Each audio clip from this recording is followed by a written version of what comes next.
Clara Whitmore threw herself across Everett Caldwell's chest and pressed both palms flat against his ribs the moment his body went rigid and his breath stopped coming.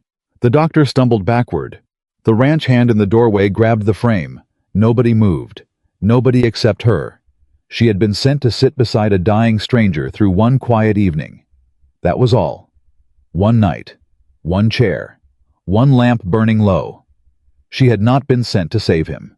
But his heart was stuttering beneath her hands, and she was the only one in that room still moving. If this story just stopped your heart, the way it stopped mine the first time I heard it, hit that subscribe button right now and turn on your notifications, because we release a brand new story every single week, and you do not want to miss what's coming. And before we go any further, I need you to drop your city down in the comments below. Tell me where you're watching from tonight. I want to see exactly how far this story has traveled, because something tells me it's going a long, long way. Now settle in and don't you dare touch that screen. Because what happened inside that ranch house in the summer of 1884 is something nobody in Red Hollow, Montana saw coming. Least of all, Clara Whitmore herself. The wagon rolled into Red Hollow on a Tuesday morning in July of 1884, and Clara Whitmore stepped down from the seat before it had fully stopped. She didn't wait for help. She hadn't waited for help from anyone in 12 years, and she wasn't about to start with a wagon driver who'd spent the last 40 miles pretending she wasn't sitting 3 feet away from him. She stood in the middle of that dirt street with a canvas bag in one hand and 12 years of frontier survival in her bones, and she looked at the town. The town looked back. The first whisper reached her before she'd taken 5 steps. Lord Almighty, would you look at the size of her? She didn't turn. She had stopped turning toward whispers a long time ago. Turning toward them only gave people the satisfaction of watching you flinch, and Clara Whitmore had not flinched in public since she was 17 years old and decided she was done giving strangers that particular gift.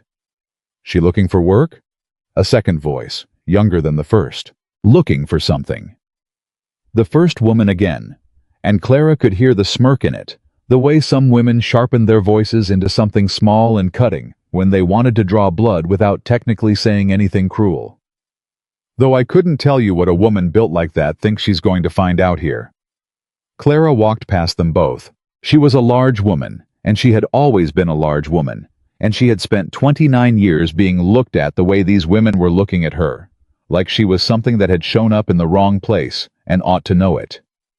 She had broad shoulders and heavy hands that were rough from a decade of work that nobody else had wanted to do, and she wore a brown dress that had been mended at both elbows because she hadn't had the money for a new one and didn't intend to spend what little she had on impressing a town she wasn't planning to stay in. She walked with her head up and her eyes forward and her bag held at her side. That was the whole of her armor, and it had gotten her this far. Dr. Aldred's office was at the north end of the main street, a modest clapboard building with a painted sign that had started peeling at the corners. She pushed the door open without knocking. The man inside looked up from his desk. He was compact and tired-looking, somewhere in his late 50s, with gray whiskers and the permanently shadowed eyes of someone who didn't sleep enough and had made peace with that fact years ago. He looked her over with the quick, assessing gaze of a man accustomed to evaluating people rapidly and practically, not unkindly, but without sentiment. "You're the woman Mrs. Hennessy sent word about," he said. "Clara Whitmore. Sit down." He didn't offer her coffee. He moved straight to the problem, which she appreciated. "You have nursing experience?" "Not formal, but I've cared for the sick my whole working life. Fevers, wounds, post-surgery recovery. I know how to watch a patient through the night, how to read the signs when something is turning, and how to follow instructions without needing them explained twice." He studied her. "Strong enough to move a grown man if you had to?" "Yes." "Good." He leaned back. "Do you know the name Everett Caldwell?" "No." "He owns the biggest cattle operation in this valley. 20,000 acres, 400 head, 8 full-time hands. His family built this whole section of the territory. His wife died 7 years ago, and he's been running the ranch alone since." He paused. 6 days ago, he had a riding accident. Horse went down wrong at a creek crossing. Everett went over its head into the rocks. 2 broken ribs, fractured wrist, serious head injury. Concussion, Clara said. He raised an eyebrow, just slightly. Yes, a bad one. Fever spiked dangerously last night. Came down on its own by morning, but I want someone with him tonight in case it rises again. If it goes past 104, I need to know immediately. What happened to the ranch hands? They're there during the day. He picked up his coffee cup, looked into it, set it down. At night is different. Everett Caldwell is not a man who accepts help graciously. He has spent 7 years building walls, and he has gotten very good at it. A pause. I approached 3 women about sitting with him tonight before I contacted you. Clara held his gaze and waited. The first said she had a family to get home to. The second said the roads weren't safe after dark. He stopped. And the third? She said. The doctor looked at her steadily. The third said she didn't see the point in losing a night's sleep over a man who'd probably be dead by morning regardless. The words sat in the air between them. Clara understood what he wasn't saying. She was sitting in this chair, not because she was the best candidate for the job. She was sitting here because every candidate with more options had already said no. She was the bottom of the list. The last door he had knocked on before resigning himself to leaving a sick man alone overnight. She had been the bottom of lists her entire life. The strange thing was, it didn't cut the way it used to. One night, she said. One night, he confirmed. $1.50 for the evening. Fever stays below 104. You keep him comfortable, make him drink, watch his breathing. I'll be out by 8 in the morning. And when he tells me to leave? The doctor looked at her. He will tell you to leave. I know, she said. What do you want me to do when he does? Something shifted in his face, a quiet recalculation. Stay anyway, he said. She nodded and picked up her bag. The ranch hand who came to collect her was a bow-legged man named Silas, who had the weathered economy of movement that came from decades of outdoor work and very little wasted effort. He didn't talk on the ride out, which suited Clara fine. When he did speak, halfway through the 4 miles, he kept his eyes on the trail. He ain't gonna want you there, Silas said. I know. He's gonna say things, harsh things. A pause. He don't always mean 'em. Does he mean the worst ones? Silas was quiet for a moment. Some of 'em, he said. Not all. I can work with some, Clara. He glanced at her sideways. Yeah, he said quietly. I figured you probably could. They arrived as the afternoon light went long and golden across the pasture grass, and Clara did not let herself be moved by it, because she had learned that beautiful places could be just as hard as ugly ones, and what mattered was what went on inside the walls, not what grew outside them.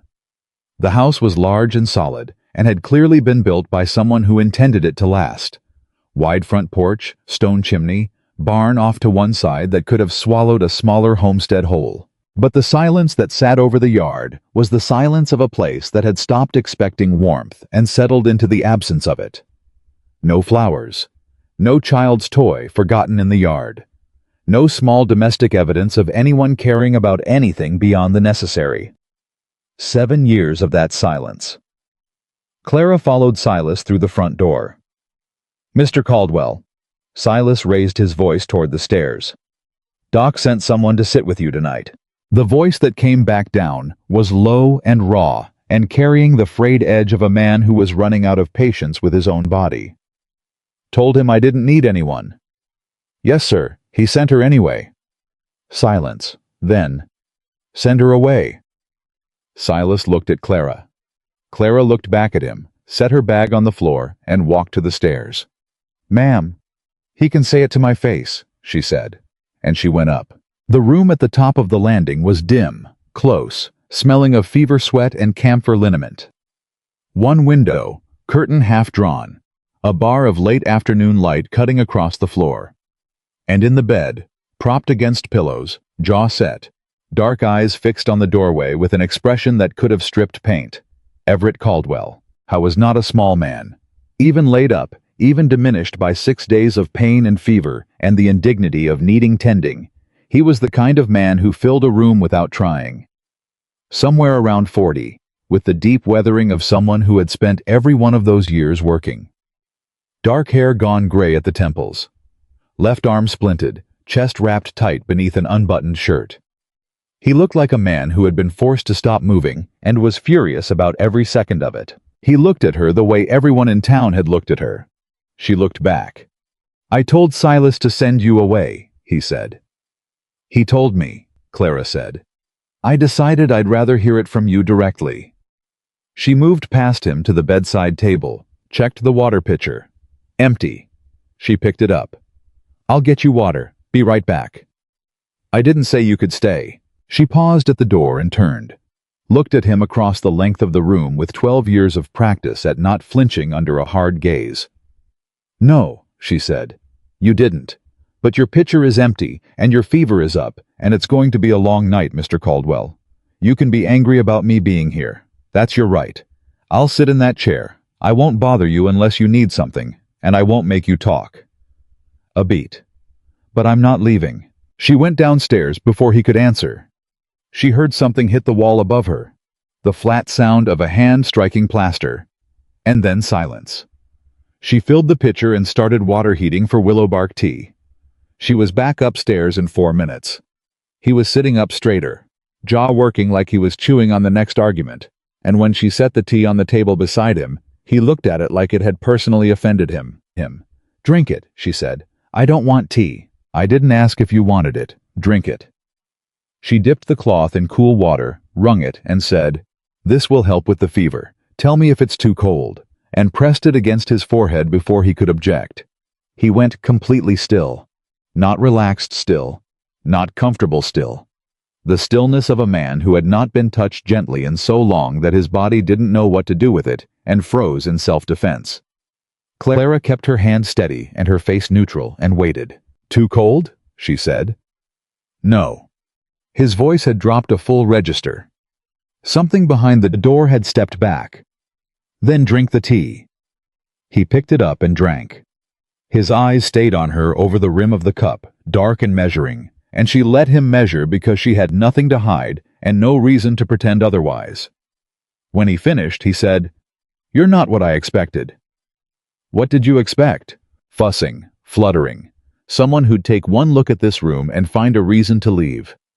He set the cup down. "Or someone who'd be afraid of me."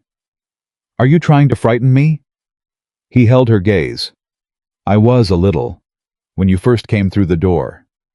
"Did it work?" Something moved at the corner of his mouth. Not quite a smile, not yet, but the muscular memory of one. "No," he said.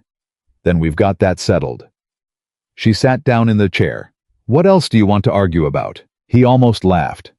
She heard the beginning of it, a short sound that caught and broke off, like a man who'd forgotten he was capable of the thing and startled himself. "You're a strange woman, Miss Whitmore," he said. "People have said worse." "I don't doubt it." He shifted, hissed at the ribs, stopped moving. "How long have you been doing this kind of work?" 12 years. "Always alone?" "Always." "That doesn't bother you?" She considered him. "Does being alone bother you, Mr. Caldwell?"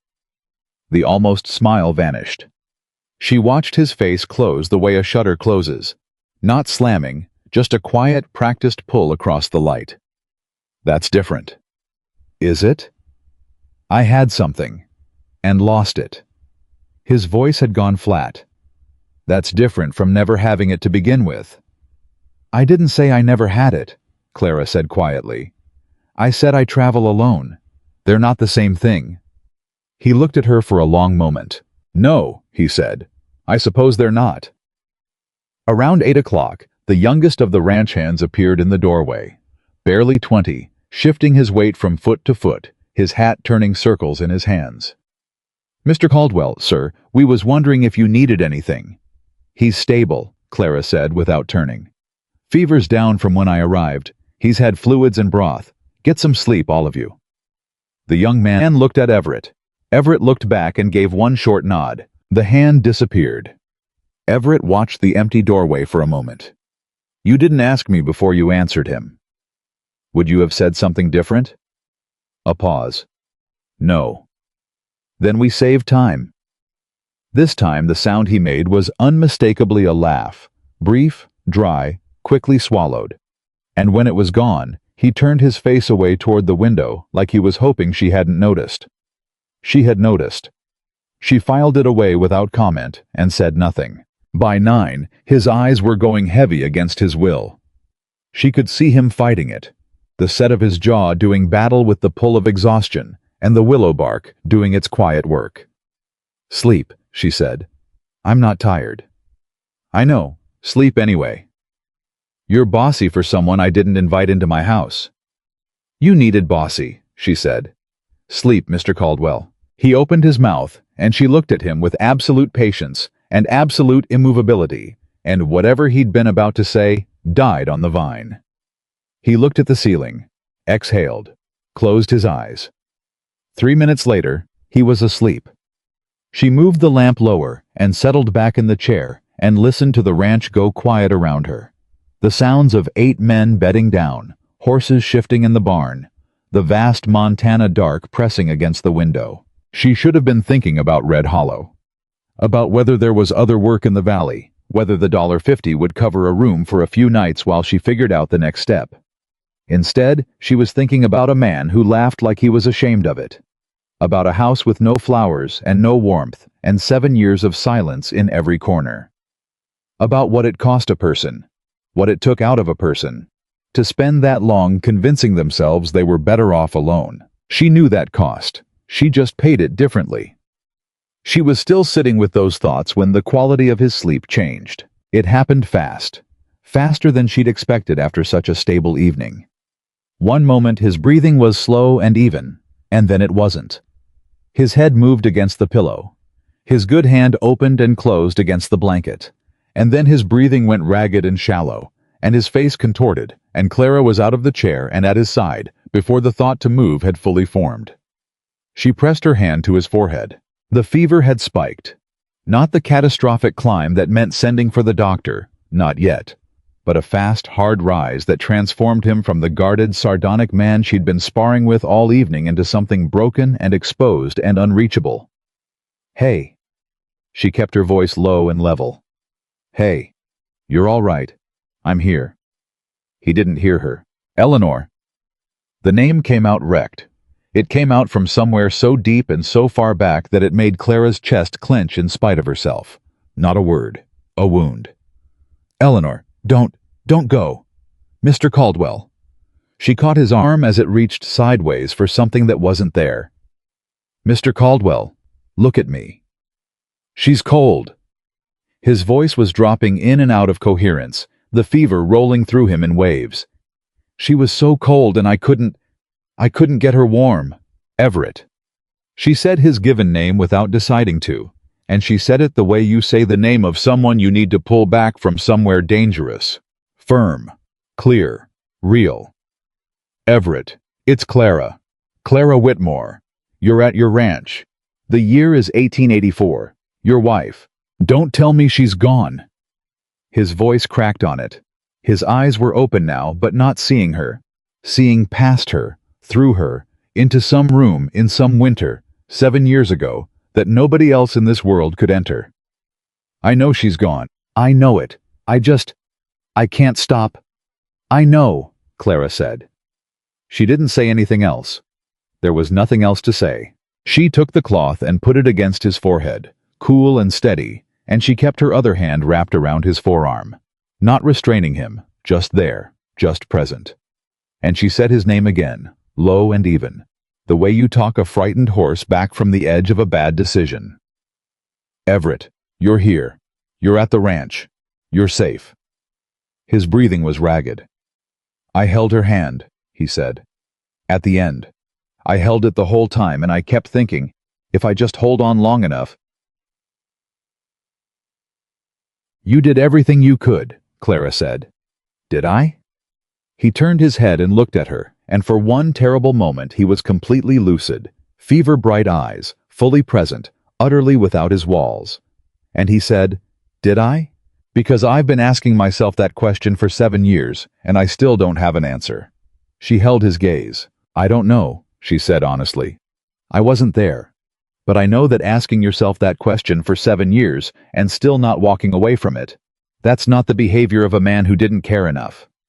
She kept the cloth steady against his forehead. That's the behavior of a man who loved someone more than he knew what to do with. He stared at her. The fever pulsed between them like a third presence in the room. And then, something in his face did something she had not expected and could not entirely name. A fracture, quick and deep, behind the eyes, like a wall that has held for 7 years, finding one crack and not knowing what to do about it. His hand moved across the blanket and found her wrist.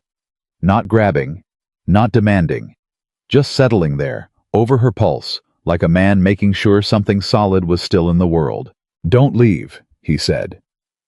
Not the way he'd said it before, when it was a command and a test, and a man asserting ownership over his own misery. Different, stripped of all of that. "Don't leave yet."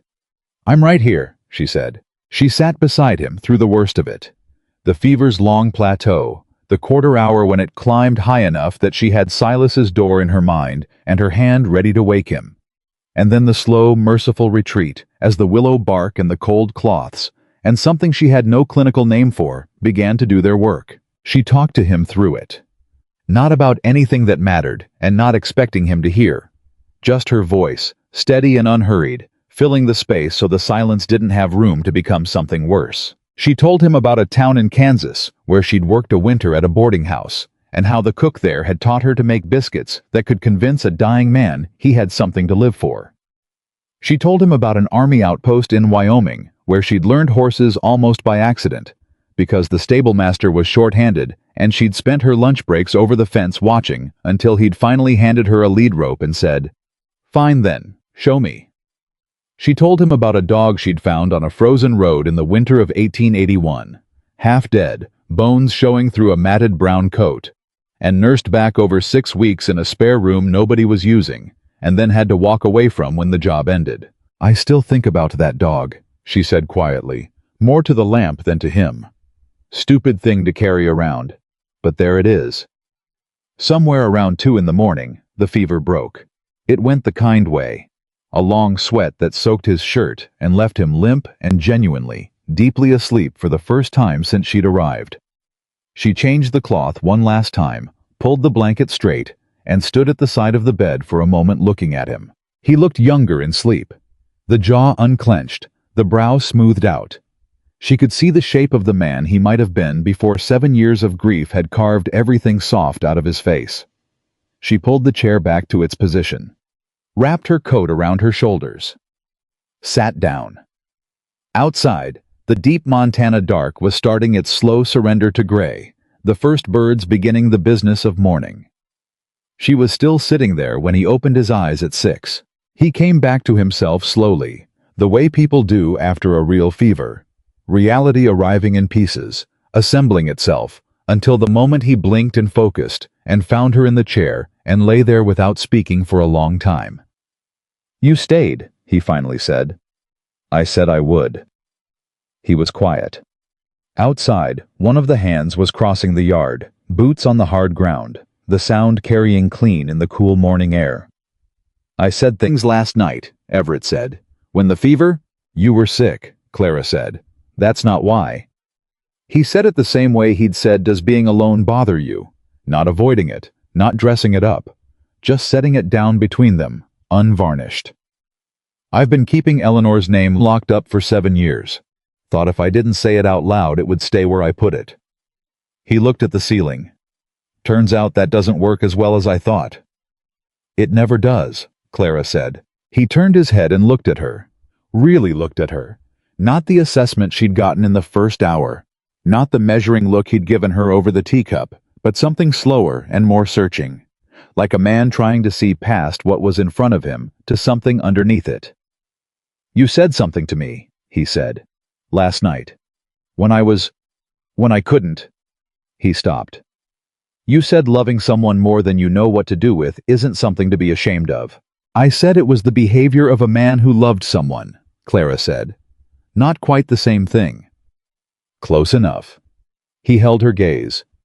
"Why would you say that to a man you'd known for 8 hours?" "Because it was true," she said. And because you needed to hear it.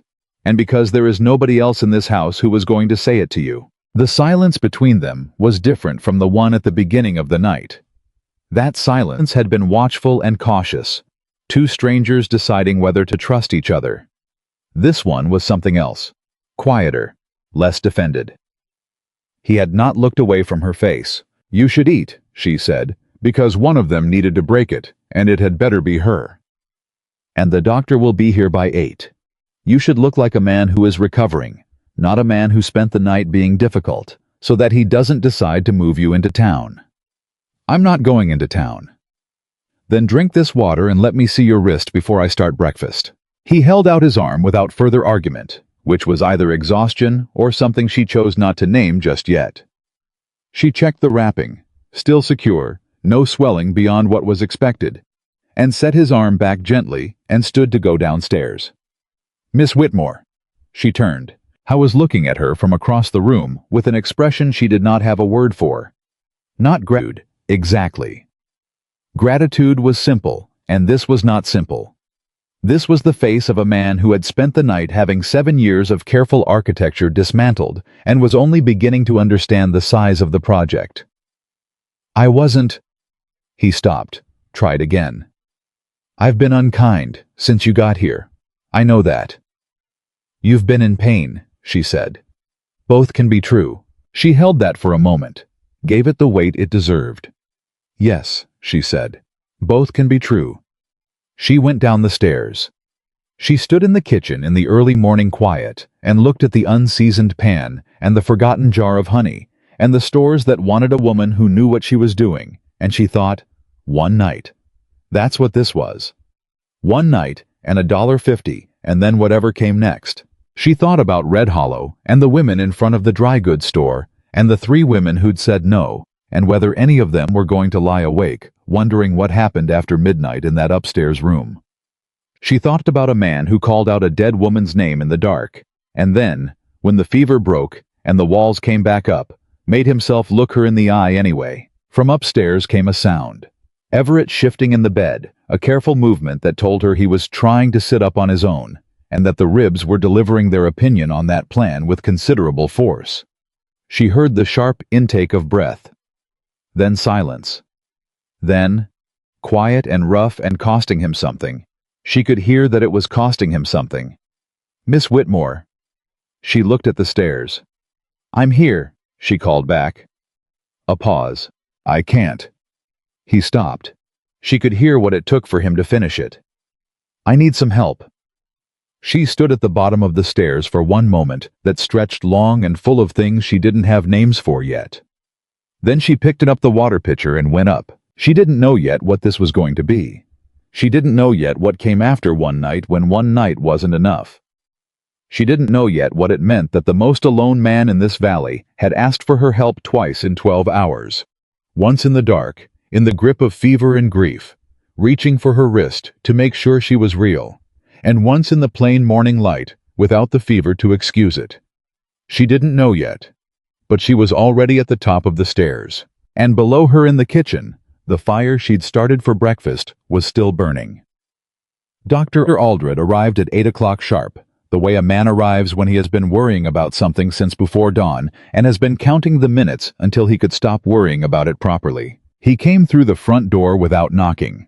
The particular privilege of a doctor who had been in and out of a house enough times that knocking felt like a formality nobody needed, and stopped when he found Clara at the kitchen stove with a pan going and the smell of salt pork and biscuits filling the whole downstairs.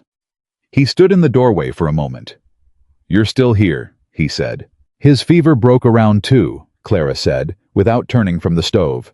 "Came down clean. He slept through till 6. Wrist wrapping is holding. Ribs are sore, but he's moving carefully. He ate half a bowl of broth an hour ago, and he's going to eat a real breakfast before you go up, because he needs it, and he won't argue with you about it the way he'll argue with me." The doctor was quiet for a moment. "He argued with you?" he said. "Constantly," Clara said. "He's better at it than most people I've sat with. Kept me on my toes all night." Dr. Aldred set his bag on the table and looked at her with the expression of a man revising an assumption he hadn't known he was making. "The 3 women I asked before you said he was impossible," he said. "He's not impossible," Clara said. She plated the food and handed it to him. "He's just a man who forgot that asking for help isn't the same thing as losing." The doctor took the plate, looked at it, looked at her. "Miss Whitmore," he said, "I wonder if I might ask you to stay on a few more days." Clara turned back to the stove. She had known it was coming. She had felt it coming since she stood at the bottom of the stairs at 6 in the morning and heard Everett Caldwell say the words, "I need some help," in a voice that made it clear he had never said them easily to anyone. She had felt it coming, and she had spent the last 2 hours deciding what she was going to say when it arrived. "A few days," she said, "just until he's on his feet. The ribs need another 10 days at minimum before he should be doing anything strenuous. The wrist is going to be 6 weeks. And the concussion—" He paused. "I don't want him alone overnight, not yet." "And the hands? They have a ranch to run. 400 cattle don't stop needing work because the man who owns them took a fall." He picked up his fork. "I'll pay you fairly. You'd have the spare room. It's clean and warm. And you'd have the run of the kitchen, which, from the evidence in front of me, you clearly already know what to do with." Clara looked at the pan, thought about Red Hollow and the $2.40, and the canvas bag with everything she owned in the world. Thought about a man upstairs who had held her wrist in the dark to make sure something solid was still in the world. "I'll stay through the week," she said. "We'll see from there." She heard him exhale. "Thank you," he said. And he meant it the way doctors mean things, when they're genuinely relieved rather than merely polite. She carried a plate upstairs to Everett, who was sitting up against the headboard with the careful, deliberate posture of a man managing pain without wanting anyone to know he was managing pain.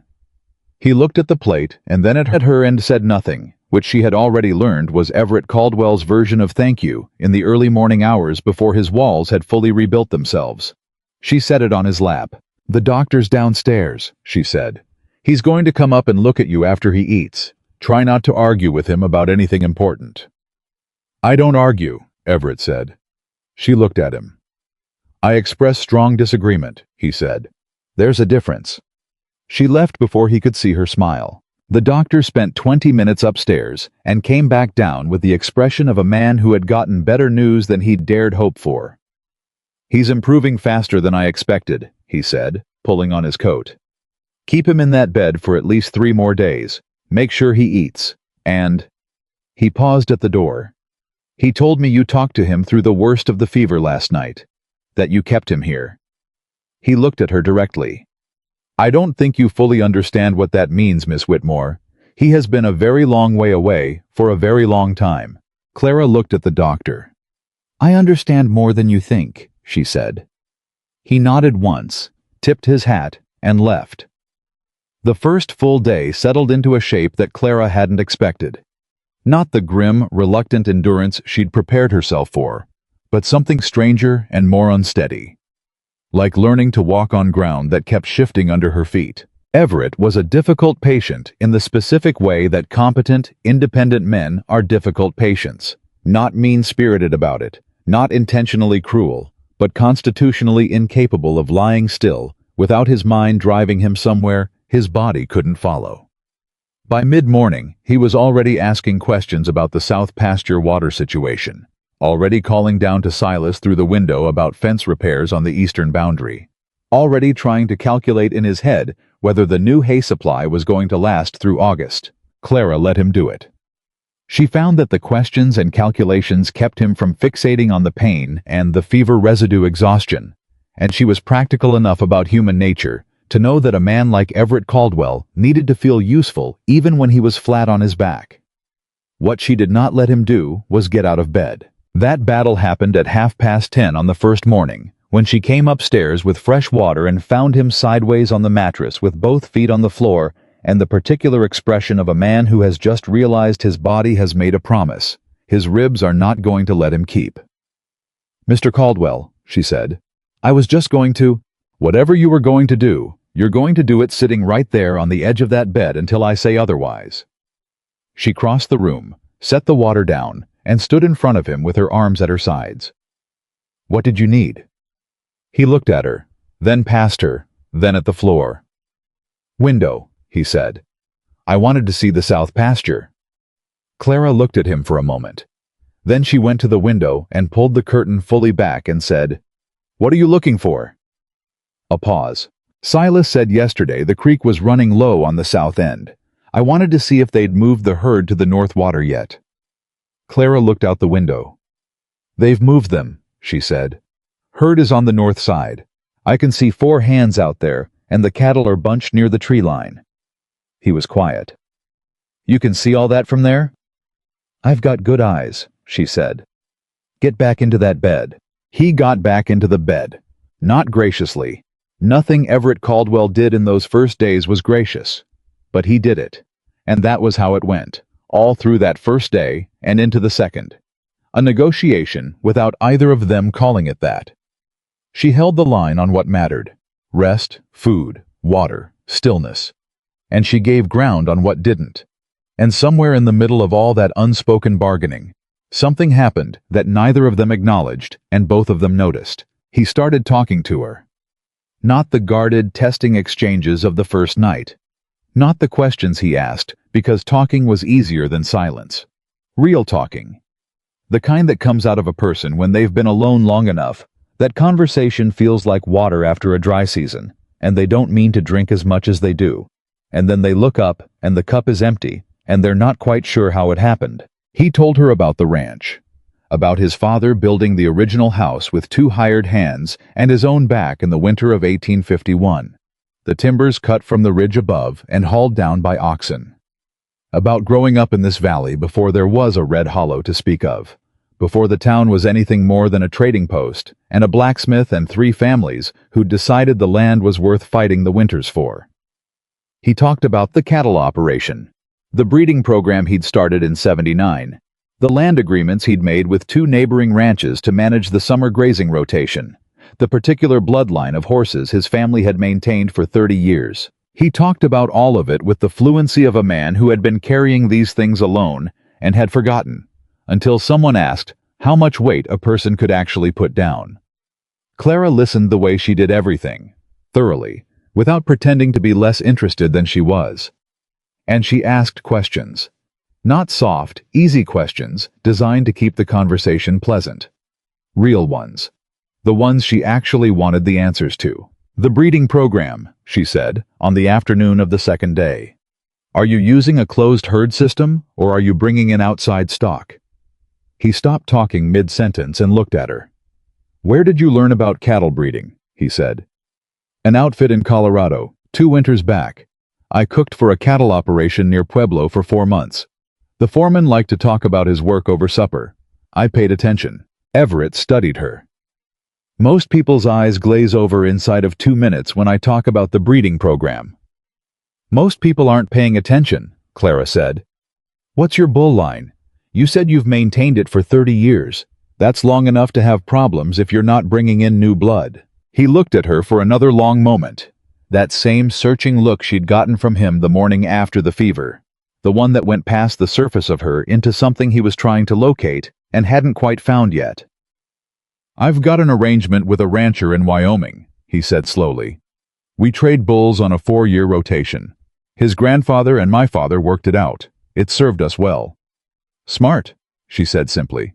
He said, "Yes," and then was quiet for a moment, and then said, "You're not what people in town think you are." She looked at him steadily. "And what do people in town think I am?" He didn't look away. "Someone who arrived with nothing and has nothing to offer." She held that. "And what do you think?" she said. He looked at his splinted wrist, then back at her. "I think," he said carefully, "that whoever told you that you had nothing to offer was either lying or a fool. And I think you've spent enough years believing them that you don't know what to do with someone who doesn't." The room was very quiet.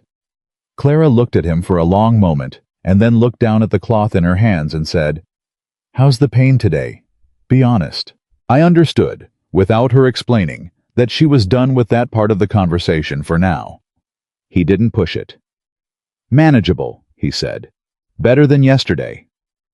"Good," she said. "Then you can eat the whole plate today instead of half of it." She was downstairs making lunch when the first complication arrived. The sound of horses in the yard came first.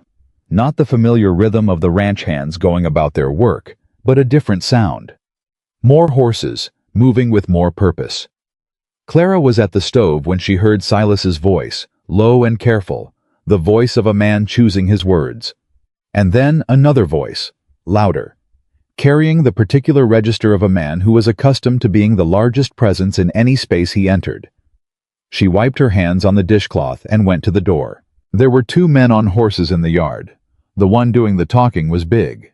Not Everett's kind of big, not the big of a man who had worked for everything he had, but the soft-cornered big of a man who had eaten well his whole life and let other people do the lifting. He was wearing a good coat and a hat that cost more than Clara's entire wardrobe, and he was looking at Silas the way men look at people they have decided in advance are beneath them. "I'm here to see Caldwell," he was saying. "Mr. Caldwell's not receiving visitors," Silas said, with the particular immovable politeness of a man who has delivered this message before and intends to keep delivering it. "I'm not a visitor. I'm his neighbor, Wade Harmon." The name meant something to Silas. Clara could see it in the slight adjustment of his posture. Not fear, but a recalibration. "Mr. Harmon," he said. "Mr. Caldwell is indisposed. Yes, I heard. I also heard he's had a woman in the house for 2 days that nobody in town seems to know anything about." His eyes moved past Silas and found Clara in the doorway. He looked her up and down, with the slow, deliberate inspection of a man making a point rather than an assessment. "That would be her, I imagine." Silas started to speak.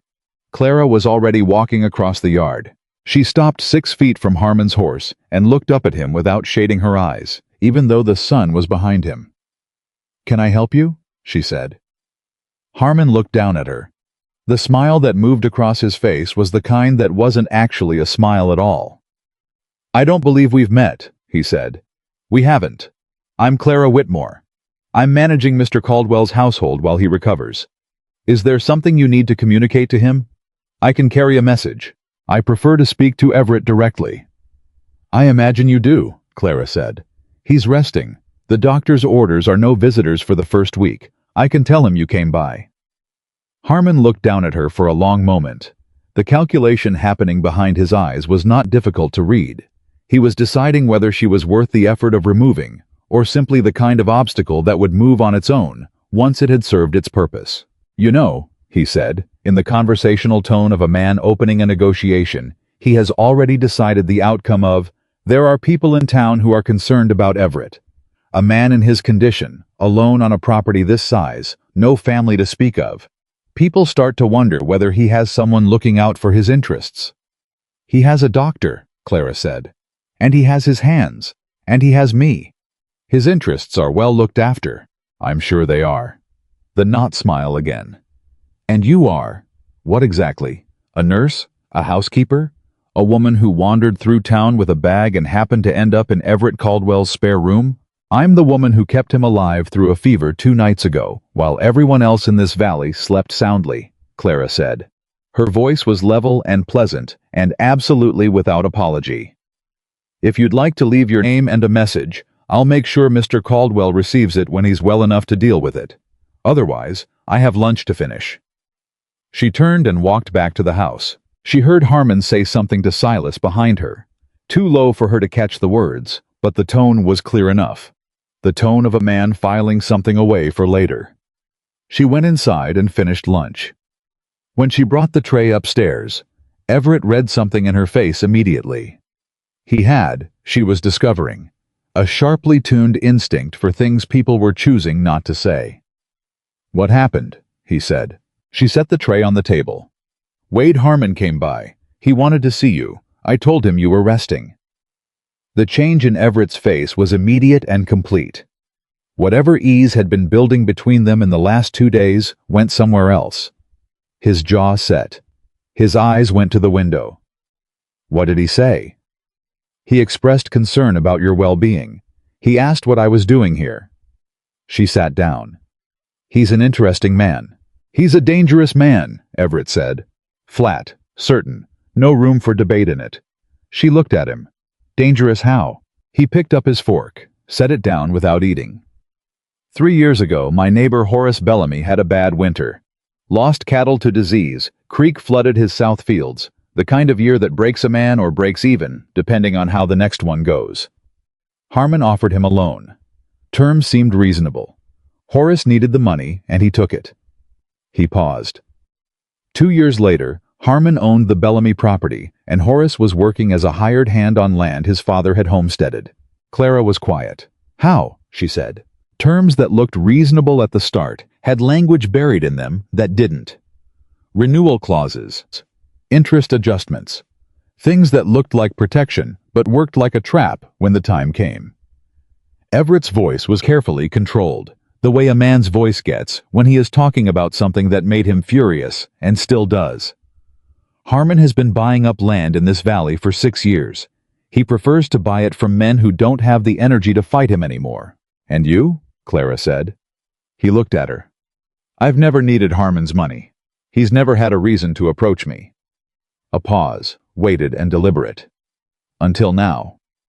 She understood then what Harmon's visit had actually been. Not neighborly concern. A reconnaissance. A man coming to take the measure of how vulnerable Everett Caldwell currently was, and finding a large woman in a brown dress between himself and the answer. She looked at Everett steadily. "Eat your lunch," she said. "Clara, eat your lunch," she said again quietly. "You're not going to be able to deal with Wade Harmon or anyone else until you're on your feet. And you're not going to be on your feet until you eat and rest and let those ribs heal. So eat." He looked at her for a long, taut moment. Then he picked up the fork and ate. That afternoon she went looking for Silas. She found him in the barn, working a piece of tack that needed resoling. He looked up when she came in and waited, which she had learned was his way. He was a man who didn't start conversations, but once you started one, he was fully present in it. "Wade Harmon," she said. Silas put down the tack. "Mr. Caldwell told you." "Some of it. I want to know what you know." He looked at her for a moment, measuring, she thought, not her, but the question, whether it was his place to answer it. He seemed to decide that it was. "Harmon's been watching this ranch for 2 years, he said. Since Mr. Caldwell's accident, there've been men on the ridge, looking, just looking, but looking regular." He paused. "The ranch has no debt. It's the most productive land in this valley. Harmon knows it. Everyone knows it. And if something happened to Everett, if something happened to Mr. Caldwell, and there was nobody here to manage things..." Silas picked up the tack again, turned it in his hands. "The hands are loyal, but we're hands. We know cattle and fences and water. We don't know lawyers and papers and the county land office." He looked at her. "Mr. Caldwell's got no family left, no wife, no children. Nobody to stand between this ranch and a man who knows how to use legal language the way other men use guns." Clara stood in the barn doorway and listened to the horses and thought about Harmon's not smile and the way he'd looked at her like she was a temporary inconvenience. "He'll be back," she said. "Yes, ma'am," Silas said. "He will." She went back to the house. She was quieter than usual through the rest of the afternoon, and Everett noticed. He noticed the way he noticed everything about her. She was realizing, with the attention of a man who had been paying close attention to the world for 40 years as a matter of survival and couldn't turn it off even when he wanted to. "You talked to Silas," he said, when she brought him the evening meal. "I did." "And?" She set the plate down and sat in the chair and looked at him directly. "You need to know what Harmon is actually after," she said. "And you need to think about who you have around you that can help you handle it when he comes back. Because Silas says he will." "I know what Harmon is after," Everett said. "Then why haven't you done something about it?" The question landed hard. She could see it land. He looked at the plate, and then at the window, and then finally, back at her. "Because I've been running this ranch alone for 7 years, he said slowly. And somewhere in there I started believing that alone was the only way I knew how to run it." The honesty of it was so unguarded, so undefended, that she felt something shift in the room. The same feeling she'd had at 2 in the morning when the fever broke and he'd come back to himself. That sense of a wall not falling, but opening a door she hadn't known was there. She kept her voice steady. "Well," she said, "you're not alone right now, so maybe we can think about it together." He looked at her. And in the looking, something happened. Not a big thing, not a grand declaration, just a small and quiet recalibration, like a compass needle finding north. He had been facing one direction for 7 years, and for just a moment he was facing another. "All right," he said. "All right," she agreed.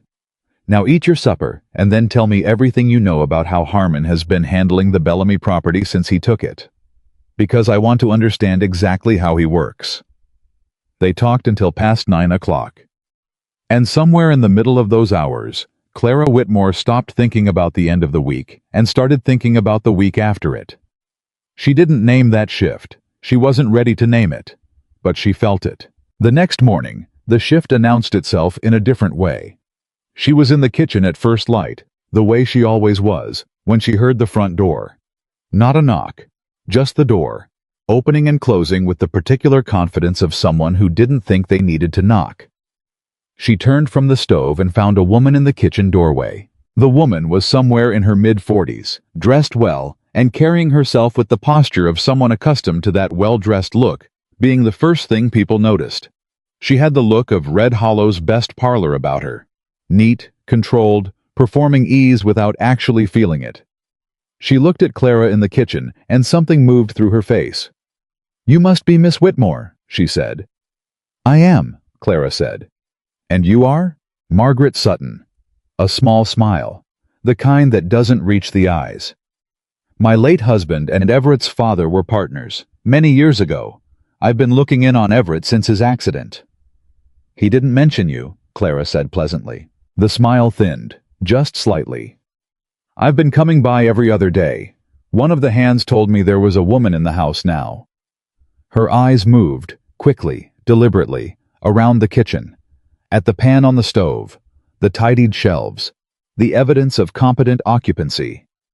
"I wanted to introduce myself." "That's kind of you," Clara said. She turned back to the stove. "Mr. Caldwell is resting. If you'd like to leave a message, I'll make sure he gets it." A pause. "I'd prefer to see him myself." "He's not receiving visitors yet. Doctor's orders." "I'm not a visitor. I'm a family friend." "I understand that," Clara said. "Doctor's orders don't make exceptions." She looked over her shoulder. "I'll tell him you came." Margaret Sutton looked at her for a long, measuring moment. "Miss Whitmore," she said, "I hope you won't take this the wrong way, but people in town are talking about you being here, about the situation." She paused with the precision of a woman who knows exactly how to use a pause. "Everett is a man with a reputation to consider, and you are—" Another pause, the kind that was supposed to make Clara fill in the blank herself. "Well, people are asking questions." Clara turned fully from the stove and looked at Margaret Sutton straight on. "Let them ask," she said. Her voice was even and unhurried, and without a single crack for the comment to get purchase on. "Mr. Caldwell is recovering from a serious injury. I am here because the doctor asked me to be here, and Mr. Caldwell agreed to it. Whatever questions people in Red Hollow want to ask about that, I'm sure they'll manage to answer them eventually." She picked up the plate she'd been preparing. "Good morning, Mrs. Sutton." Margaret Sutton left. Clara stood at the kitchen window and watched the woman cross the yard to her horse and ride back toward the road, and she thought about Harmon and his reconnaissance and Mrs. Sutton and her precise pauses, and she thought about a man upstairs who had spent 7 years convincing himself that alone was the only way he knew how to run things. She thought, this is not one person who wants something from this ranch. This is a current, and Everett has been standing in it without knowing how strong it's running. She carried the plate upstairs. He was awake. He always seemed to be awake before she got there, as though some part of him tracked her movements through the floor, and he read her face the moment she came through the door. "What happened?" he said. "Margaret Sutton came by." She set the plate down. "She says she's been looking in on you since the accident." Something moved through Everett's expression. It was not warmth. "She's been coming by," he said carefully. "I've been telling Silas to say I was sleeping." Clara looked at him. Why? He was quiet for a moment. Margaret is a woman who has been deciding, for the last 3 years, that this ranch needs a mistress, and that she is the logical candidate for the position. She has not said this directly. She doesn't say things directly. He looked at the plate. She arranges circumstances instead. She told me people in town are talking about me being here. He looked up. What exactly did she say? She said I was affecting your reputation. Clara sat down. I told her to let them talk. He stared at her for a moment. And then, the second time she'd heard it now, and it was no less surprising the second time, he laughed. A real one this time. Short but genuine, coming from somewhere below the guarded surface of him. Unguarded and unashamed. You told Margaret Sutton to let them talk, he said. Was that wrong? No. He shook his head. Something easy had moved into his face. Something she hadn't seen there before. God, no. It's just... He stopped, still smiling, and looked at her with a directness that she felt in a way she wasn't prepared for. Nobody talks to Margaret like that. Somebody should, Clara said. Eat your breakfast. He ate, and as he ate, between forkfuls, he said, Clara, I want to ask you something, and I want you to answer me honestly. I always answer honestly, she said. You should know that about me by now. I know it, he said. That's why I'm asking. He set the fork down, looked at her steadily. Are you planning to leave at the end of the week? She met his eyes. The question was not complicated. The answer should not have been complicated. She had spent her entire adult life moving when the job ended, packing the canvas bag, stepping onto the next wagon, facing the next town. That was what she did. That was who she was. The woman who showed up where she was needed and left when the need was met. But there was something in his face when he asked it. Not the guarded measuring look, not the wall, something more undefended than that, something she hadn't expected to find in a man this hard. That made the answer feel less simple than it should have been.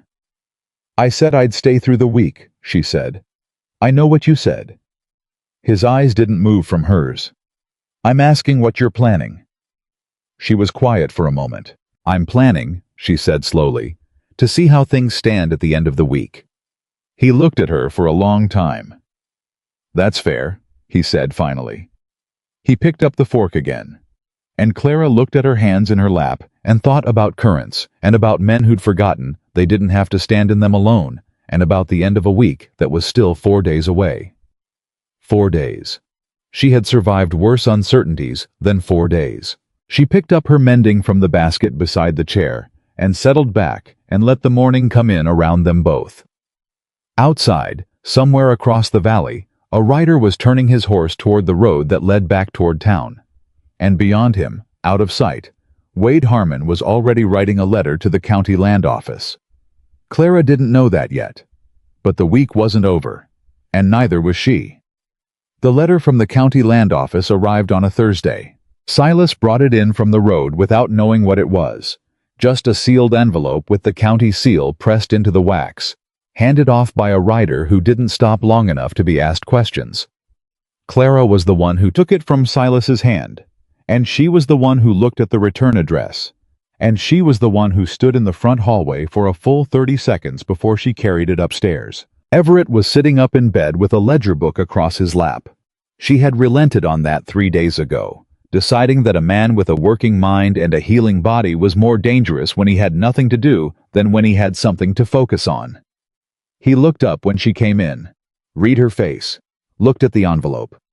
Give it to me, he said. She did. He broke the seal with his good hand, which still wasn't as steady as it should have been. She watched him read, watched his face go through 3 distinct changes. The first a frown, the second something harder, and the third the careful blankness of a man who has received bad news and is deciding how bad it actually is before he lets himself react. He set the letter on the ledger. Harmon filed a petition with the county land office, he said. He's claiming that a portion of my southern boundary has been incorrectly surveyed. He's requesting a resurvey of the entire south and east perimeter. He looked at this wall.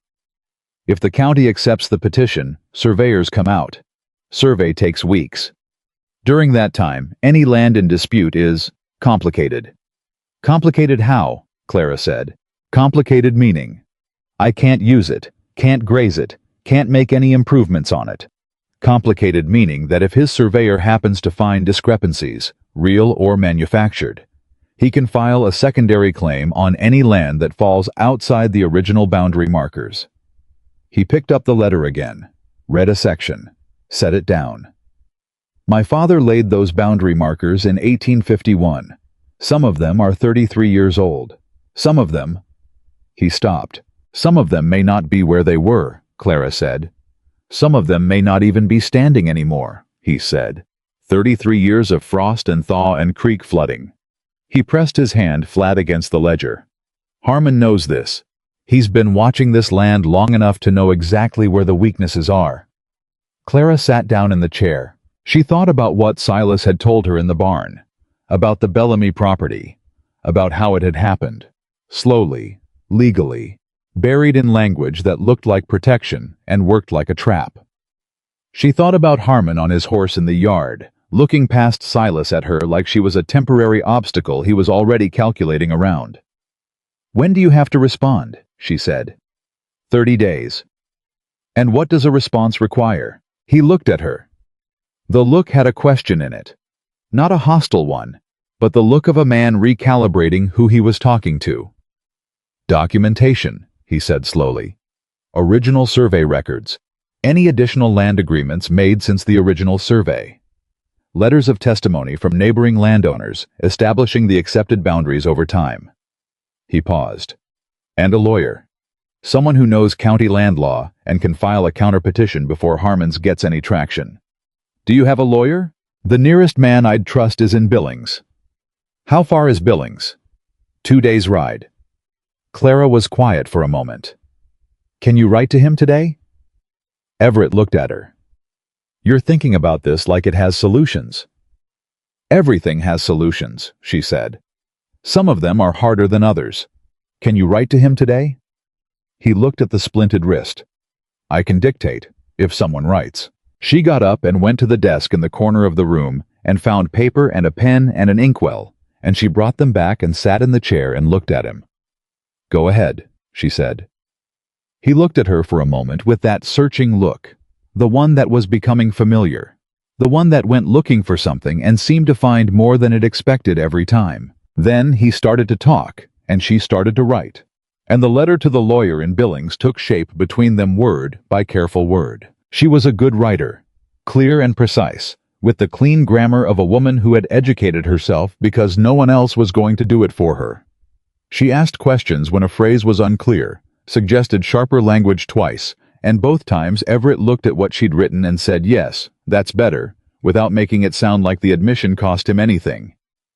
When the letter was finished, she read it back to him. He listened, nodded once. Send it with Silas today, he said. Tell him to ride hard. I will, she said. She started to gather the papers. Clara. She looked up. He was looking at her with the afternoon light coming through the window at a sideways angle, and his face was doing something she still didn't entirely have words for, like a man who has been holding something at arm's length for a very long time and is starting to feel the strain of the distance. Thank you, he said. Don't thank me yet, she said. We haven't solved it. We've started. I know. He held her gaze. I'm not thanking you for solving it. I'm thanking you for thinking it had solutions. She left before he could see what that did to her face. The ranch hands knew something had shifted before anyone said anything directly. That was how it worked in close quarters. The emotional weather of a place changed before the words caught up to it, and people who worked the land and read animals for a living were better than most at reading the air. Silas knew. She could tell from the way he took the letter without asking why she was sending it. Young Tommy, the anxious hand who'd come to the doorway on the first night, started bringing her the morning water without being asked. The other men, there were 8 of them total, varying in age from Tommy's barely 20 to a grizzled hand named Colt, who was somewhere north of 60 and spoke perhaps 12 words a day, began taking their small questions and small problems to her instead of to each other. She didn't notice it happening until the 4th day, when she was in the yard assessing the kitchen garden that had been catastrophically neglected, and 3 of the hands came to her separately within an hour. One with a question about the supply order for the next week, one with a concern about a horse that had been favoring its left foreleg, and one to report that a section of the north fence had come down overnight. She handled all 3. The supply order she knew from cataloging the kitchen stores, the horse she went to look at herself, running her hands down the leg, checking the hoof, and determining it was a stone bruise rather than anything serious. The fence she sent 2 men to repair with instructions on what to bring. She was back in the kitchen before she registered that she had just managed 3 separate ranch problems without thinking of them as anything other than problems that needed managing. She stood at the counter and looked at the wall and thought, when did this happen? And then, quieter, when did this start to feel like mine? She pushed both thoughts away and started on supper. But the thoughts had been had, and thoughts like that don't unpush. Everett was up on his feet by day 5. Not freely, not comfortably, but upright and mobile, which he treated like a personal victory of the highest order. She allowed it because fighting him on it would have cost more energy than supervising him, and supervising him was at least productive. She watched him move through the house that first afternoon and understood something new about him. In the bed, diminished by injury and confinement, he had been accessible in a way he clearly wasn't in ordinary life. On his feet, even slowed by the ribs and the splinted wrist, he became something else. The particular quality of authority that some people carry without performing it, that sits in the way they move through a space, and the way a space rearranges itself around them. The hands felt it the moment he appeared on the porch. She watched them from the kitchen window, saw how they straightened without being told to, saw Silas cross the yard to him, and the way the conversation between them was immediately specific and substantive. No pleasantries, no easing in. Just 2 men who trusted each other talking about what needed doing. She should have felt like she was being stepped back from, like the space she'd been occupying for 5 days was being reclaimed. She didn't feel that. What she felt was something she recognized from the Army outpost in Wyoming, from the cattle operation in Colorado, from every place she'd worked where the work actually mattered. The satisfaction of a problem handled well, of a household steadied, of a man put back on his feet who hadn't been sure, 6 days ago, that he was going to stay on them. She turned from the window and checked the bread. He found her there an hour later. She heard him in the doorway before he spoke, the slightly careful movement that meant the ribs were still making themselves known. "You organized my hands," he said. She looked up. "They had questions. I answered them. Silas says you diagnosed Jackson's horse. Stone bruise. She'll be fine in a week. Silas also says you knew what supplies to order without looking at the ledger. I inventoried the kitchen on the first night," she said. "The kitchen order and the supply order overlap more than most people think." He stood in the doorway and looked at her with an expression that was somewhere between astonished and something else she didn't look at directly. "Where did you learn all of it?" he said. "I paid attention," she said. "Everywhere I worked. I paid attention to whatever was in front of me because I didn't know what I'd need to know next, and I couldn't afford to waste a lesson." He was quiet for a moment. "That's the most efficient education I've ever heard of," he said. "It's the only one I could get," she said, without self-pity. "Just fact." He came into the kitchen, carefully, managing the ribs, everything, and the silence between them was the comfortable kind, the kind that had been building since the second day and was now solid enough to lean against. "I got a reply from the lawyer," he said. She turned. "Already?" Silas rode hard. Something that might have been appreciation moved across his face. "He can be here by next Wednesday. He thinks the petition is manageable if we can produce the original survey documentation and at least 2 neighboring landowners willing to testify to the established boundaries." He paused. "I know where my father's original survey documents are, and I can get the testimony. Morrison to the north will sign. He's had his own run-ins with Harmon. The Hendersons to the west will sign. That gives me 2. That's enough?" "It is enough to start." He folded the letter. "The lawyer says Harmon's done this before, in Cascade County 2 years ago. He lost that one. The landowner had documentation." He set the letter on the table. The problem is that my documentation is 33 years old and stored in boxes I haven't opened since my father died. I don't know what condition it's in." Clara looked at him steadily. "Then we find the boxes and we open them," she said. "Tonight, if you're up to it. Tomorrow, if you're not." He looked at her. "Tonight," he said. They spent 3 hours in the front room that evening, going through boxes his father had packed in 1865 when the original homestead documents were filed. Everett directed, and Clara lifted and sorted, because his wrist and his ribs made both activities difficult, and she was faster at it anyway. The boxes were dense with the accumulated paper of a life lived in deliberate, practical documentation. Land agreements, water rights records, cattle registration papers, receipts and correspondence going back to the first years in the valley. And at the bottom of the third box, folded in oilcloth and tied with a cord that had dried and stiffened over 30 years, was the original survey document. Complete. Signed. Countersigned by the territorial surveyor and 2 witnesses. Clara unfolded it carefully and laid it flat on the table. Everett leaned over it, close enough that she was aware of how near he was, the warmth of him, the slightly uneven breath that meant the ribs were protesting the angle, and read it in silence. "It's all here," he said quietly. "Every boundary marker, every measurement, the creek coordinates." He straightened, looked at her. "This is what Harmon doesn't know exists." "Does he know your father kept records like this?" "My father kept records like this for everything. It was the one thing he said. Always write it down. Always keep the paper." A pause, something softer in his voice. "He said a man's word was worth everything until the day someone decided it wasn't, and on that day, you needed the paper." "He was right," Clara said. Everett looked at her across the table with the lamp between them, and his face in the lamplight was open in a way she had only seen once before, in the grip of the fever, in the dark, with all his walls dissolved. Except this was different. This was chosen. He was looking at her this way because he had decided to. "What did your father tell you?" he said quietly. She looked down at the survey document, smoothed a corner that had begun to curl. "My father told me that a woman's best protection was to be useful enough that people couldn't afford to look too hard at what else she was." She paused.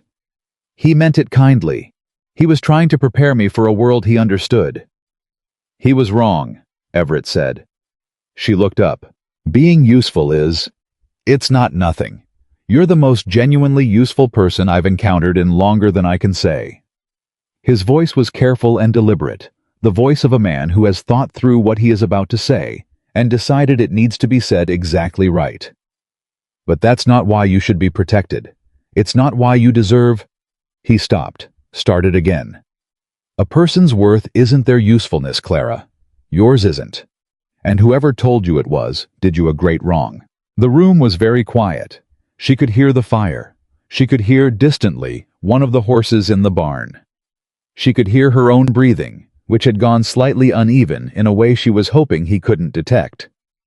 "That's a kind thing to say," she said. "It's not kind," he said. "It's true. There's a difference. You taught me that." She looked at him.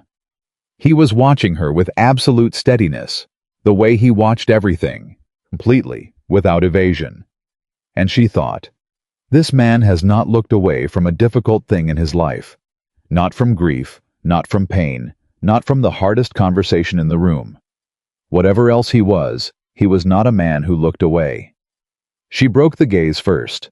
Not because she wanted to, because she needed to think clearly, and looking at him had started to make that difficult.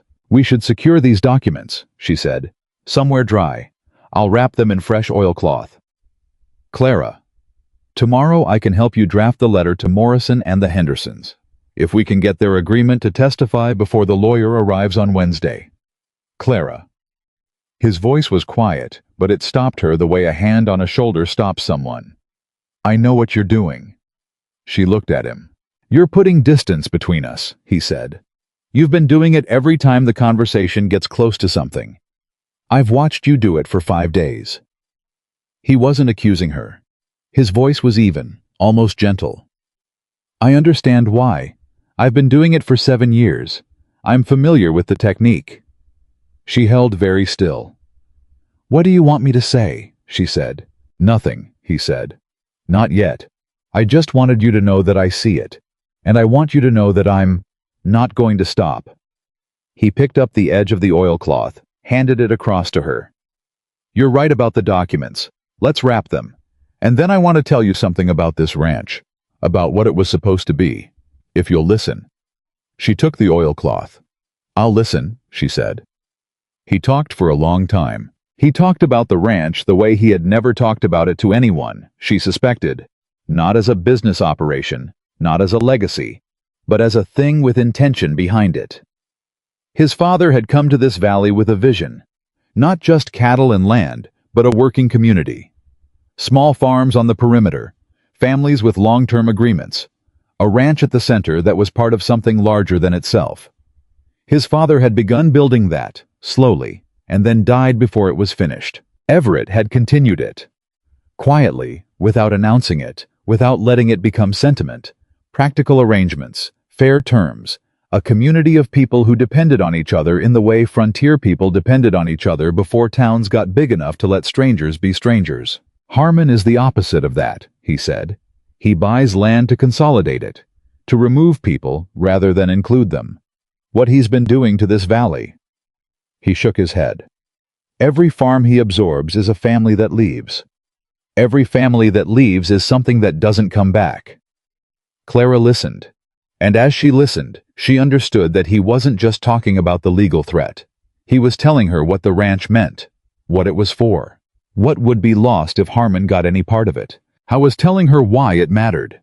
And there was something in the telling that went beyond the information. An act of trust, she realized. He was letting her see the inside of something he had carried alone for a long time. "Everett," she said, when he stopped. "Yes." "You're going to win this," she said. "With the documents and the lawyer and the testimony, you're going to win it." Harmon knew this was a risk when he filed. He just thought you were alone. He looked at her. "I thought I was too," he said. The storm came on Saturday night without much warning. The kind of Montana storm that decides in an afternoon what it's going to do and then does it thoroughly, without consulting anyone's plans. By nightfall, the wind was driving rain sideways against the windows, and the temperature had dropped 15 degrees, and the whole ranch was a different kind of contained than it had been during the ordinary evenings. The hands were in this bunkhouse. Everett was downstairs for the first time, in the front room, because the stairs had become negotiable on day 5, and the front room had the better fire. Clara was on the other side of the fire with the mending basket, doing what she did, being present, being useful, not demanding anything from the space. The storm got worse at 9. At 9:30, one of the hands came to the door. Young Tommy, drenched through, his hat gone somewhere in the wind. "Mr. Caldwell," he said, breathing hard. "North fence is down, not just the section from last week. The whole north corner post is gone. Creek's running up." Everett was on his feet before Tommy finished speaking. "No," Clara said. He looked at her. "You cannot go out in this with those ribs," she said. "Not in the dark, not in this wind. You go down in that mud, and you undo every day of recovery." She looked at Tommy. "Who's the most experienced hand for fence work?" "Colt," Tommy said instantly. "Get Colt and 2 others. Tell them I said the priority is the creek bank. If the water gets into the north pasture, it'll push the herd toward the gully. The fence can wait till morning. The herd can't." She looked at Everett. "Tell me I'm wrong." He looked at her for a long moment. "You're not wrong," he said. "I hated it." She could see how much he hated it. A man who had handled every emergency on this land for 20 years, standing in his front room while his hands went out in the storm without him. She understood that. She didn't make him feel better about it, because making him feel better about it would have been dishonest. What she did was sit back down in her chair and say, "Tell me what Colt needs to know about the North Creek Bank. I'll get it to him before he heads out," he told her. She remembered it all. The specific language, the specific geography, the 3 key things Colt needed to watch for in a high-water situation on that particular section. She went to the door, conveyed it word for word to Tommy, and sent him back into the rain. She came back in and sat down. Everett was looking at her. "You remembered all of that," he said. "I told you, I pay attention." He sat back in his chair and looked at the fire. The wind was hammering the windows, and the rain was loud on the roof, and the whole world outside was weather and darkness and work, and the two of them were on this side of it, in the firelight, closer to each other than they had been in 5 days of the same house. "I've been thinking," he said. "About the petition?" "About you leaving," he said. She looked at him. "The weekend's tomorrow," he said. He was still looking at the fire, but she understood that the fire was just a place to look while he said something difficult. "You said you'd see how things stood, and I've been thinking about what I want to say to you before you decide." "Everett, let me say it," he said. Quiet, firm. The voice of a man who has been working up to something and is not going to be redirected now. "I've been alone a long time. I know how to be alone. I'm not bad at it most of the time." He paused. "But this week I've been remembering what it was like before I was alone. What it felt like to have someone in the house who was actually there. Not managing me. Not wanting something from the ranch. Just there." She didn't say anything. He looked at her then, away from the fire, directly at her. "I don't want you to leave," he said. "I want to say that clearly, so there's no way to mistake what I mean. I'm not asking you to stay because the ranch needs a housekeeper. I'm not asking because of the fever or the petition, or because you know cattle breeding and horse injuries and how to order supplies." He held her gaze. "I'm asking because I wake up in the morning and the first thing I think about is whether you're downstairs. Because when something happens, when Harmon comes, when the fence goes down, when the lawyer writes, you're the first person I want to tell. Because somewhere in the last 8 days, you became—" He stopped. "I don't have a clean word for it." "Everett," she said. "Don't tell me it's the fever talking," he said. "Don't tell me it's gratitude. I know what gratitude feels like, and I know what this is, and they're not the same." The fire crackled between them. Outside, the storm pushed hard against the house. She looked at this man, this difficult, proud, grieving, slowly opening man. And she thought about all the things she'd been told her whole life. That she was too large and too plain and too ordinary. That she was the option of last resort. That the best a woman like her could hope for was to be useful enough that people kept her around until they didn't need her anymore. She thought about how many times she had believed it. And she thought about how he had looked at her in the lamplight with the survey document between them and said, "It's not true, and whoever told you that did you a great wrong." "I'm afraid," she said. It came out simpler than she'd intended, stripped down. He didn't look away. "Of what?" "Of believing it," she said. "Of believing that someone actually sees me, the way you're saying you do. Because I've been wrong about that before. I've been useful enough that people looked like they saw me, right up until the moment they didn't need me anymore. And then I was just the woman in the brown dress who it was time to move along." Clara. Her name in his mouth was different from anyone else saying it. Had been since the fever, since the dark, since Don't Leave Yet. "Look at me." She was already looking at him. "I'm not asking you to believe it all tonight," he said. "I'm not asking you to decide everything right now. I'm asking you to stay, long enough to find out if what you're afraid of is actually true. Because—" He stopped. His jaw worked. She watched him choose the words carefully, the way he chose everything. Not quickly, not carelessly, but with the full weight of his attention on what he was about to commit to. "Because I have spent 7 years being afraid that letting someone close meant risking losing them. And I've decided that the fear is smaller than the other thing." "What other thing?" she said. He looked at her. "This," he said, and his good hand reached across the space between them and covered hers where it rested on the arm of the chair. Not grabbing, not demanding, just there, warm and certain. The storm howled outside. She looked down at his hand on hers, at her own hand, the large, rough, work-scarred hand that nobody in Red Hollow had looked at and thought the word beautiful. His hand was the same, calloused, marked by decades of rope and weather and work. They were, she thought, A matched pair in that. She turned her hand over beneath his, and held on. "I'll stay through the month," she said, quietly. Not a surrender, a negotiation, the way she did everything. "We'll see from there." His hand tightened on hers, just slightly. "That's fair," he said. Outside, the storm did its worst. And in the front room of the Caldwell Ranch, two people who had both spent a very long time alone sat beside the same fire and held on. Clara didn't close her eyes. She was paying attention. She always paid attention. Because across the valley, in a house she'd never seen, Wade Harmon was reading a report from a man he'd paid to watch the Caldwell Ranch. The report described a large woman in a brown dress who had been handling the hands, managing the house, corresponding with a lawyer in Billings, and sitting beside Everett Caldwell in the evenings, like a woman who had stopped counting the days. Harmon read the report twice. Then he set it down and picked up his pen.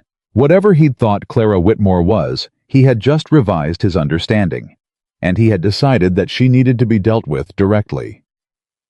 The Sunday morning after the storm was the kind of quiet that only comes after something violent has passed, the particular stillness of a world that has been wrung out and set to dry. Clara was in the kitchen before dawn, the way she always was, and she was standing at the counter with her hands wrapped around a cup of coffee and her mind in a place she hadn't intended to let it go when she heard him on the stairs. She knew his step by now, the slightly careful placement of the left foot, managing the ribs. The deliberate pace that was not slowness, but control. A man who had decided he was going to move through his own house like a man who owned it, injury or not. He came into the kitchen and stopped. She didn't turn around. "You're up early," he said. "I'm always up early," she said. "Coffee's on the stove." He poured a cup. She heard him pull out the chair at the head of the table and sit. The silence between them was the silence of the previous night still in the room. His hand on hers, her turning it over, the storm outside, present but not pressing. The way the memory of something important sits in a space without demanding to be talked about immediately. "How's the north fence?" she said. "Colt says it's repairable. 2 hours of work once the ground firms up." "And the herd?" "All accounted for. Silas moved them to the high ground before 10 o'clock. A pause. "He said you gave him the right instruction before he went out." "You gave me the right instruction," she said. "I just remembered it." She heard him set the cup down. "Clara," he said. She turned then. He was looking at her across the kitchen with the morning just beginning to come through the window, and his face was doing what it had been doing since the fever. Opening slowly, like a door that has been warped by years of disuse and has to be worked carefully to move at all. "Last night," he said. "I know," she said. "I need to know if I said too much." She looked at him steadily. "You said what was true," she said. "That's not too much." He held her gaze. "And what you said, about being afraid. That was true too. Is it still true this morning?" She thought about it honestly, the way she did everything. "Yes," she said. "But afraid and decided aren't the same thing." Something settled in his face. Not relief. Something quieter than relief. The look of a man who had been braced for an answer and found that the actual one was something he could work with. "All right," he said. "All right," she agreed. She turned back to the stove. They had breakfast together at the kitchen table, not for the first time, but for the first time that felt like a choice rather than a circumstance. He talked about the lawyer arriving on Wednesday and what he needed to have prepared. She listened and added and occasionally redirected when his thinking went somewhere that made practical sense but legal nonsense. He accepted her redirections with less friction than he accepted most things, which she noticed and did not comment on. It was Silas who knocked on the back door at 7:30, with the look of a man carrying news he wished he wasn't carrying. "What happened?" Everett said immediately. "Ryder came this morning," Silas said. "From town. He brought—" He paused, looked at Clara, then back at Everett. "He brought a letter, but it wasn't addressed to you, Mr. Caldwell." Silence. "Who was it addressed to?" Clara said. Silas reached into his coat and held out the envelope. Clara's name was on it, written in a hand she didn't recognize, precise and controlled, the handwriting of a man who wanted everything he did to look deliberate. She took it, broke the seal.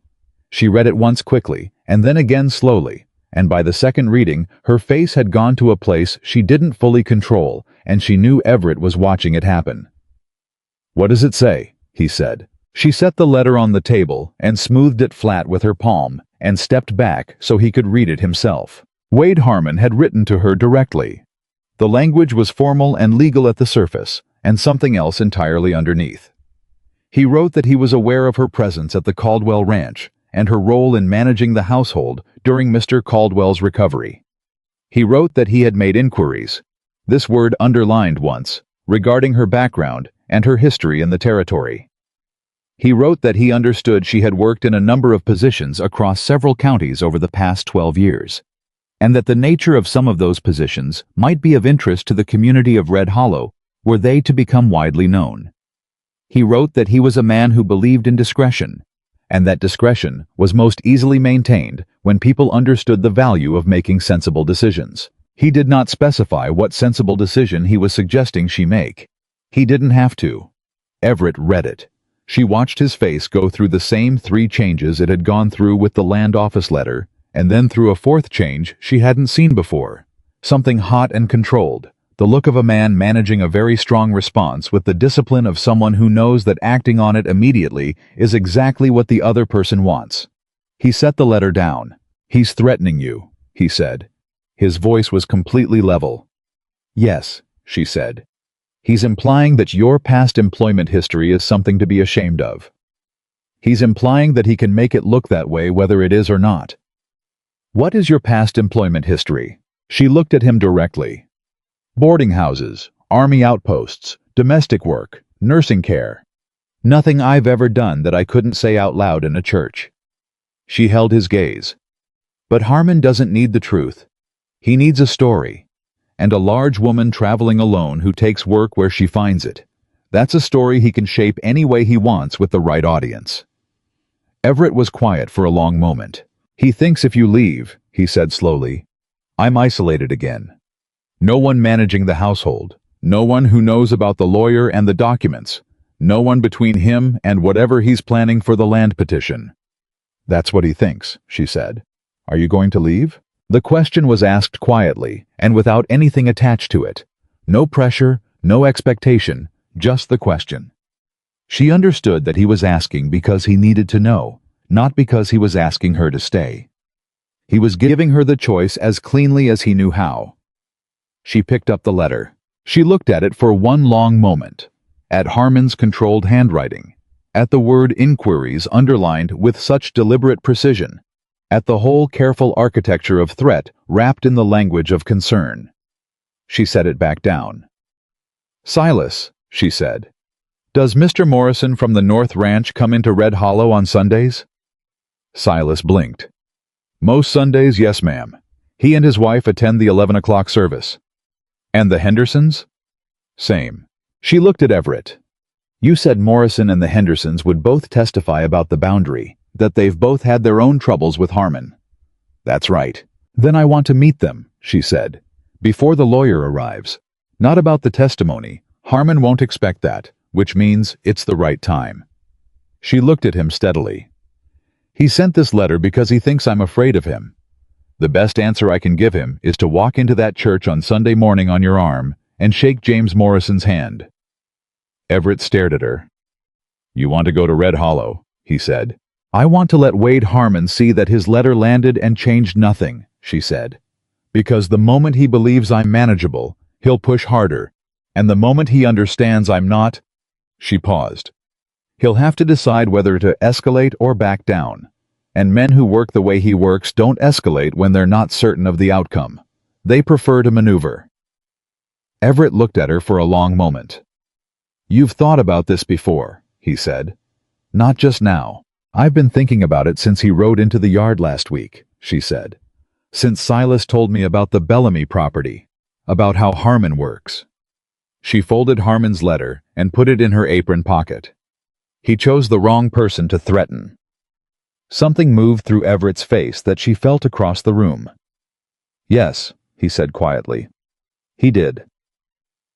They went to Red Hollow on Sunday morning. It was the first time Clara had been back in the town since the day she arrived, and she was aware of the symmetry of it, riding in the same direction, but entirely differently situated than she had been that Tuesday afternoon. Everett sat beside her on the wagon seat, managing the reins with his good hand, the splinted wrist resting across his knee. He had dressed carefully, which she noted and said nothing about, and she had put on the better of her two dresses, which he noticed and also said nothing about. They said nothing to each other on the ride. They didn't need to. The reaction when they pulled up to the church was not subtle. She felt the shift in the air before they'd fully stopped, the way a crowd adjusts when something enters it that changes the configuration of everything. People turned. People looked. She felt the looks move over her the way she always felt them. The quick, hard assessment, the recalculation.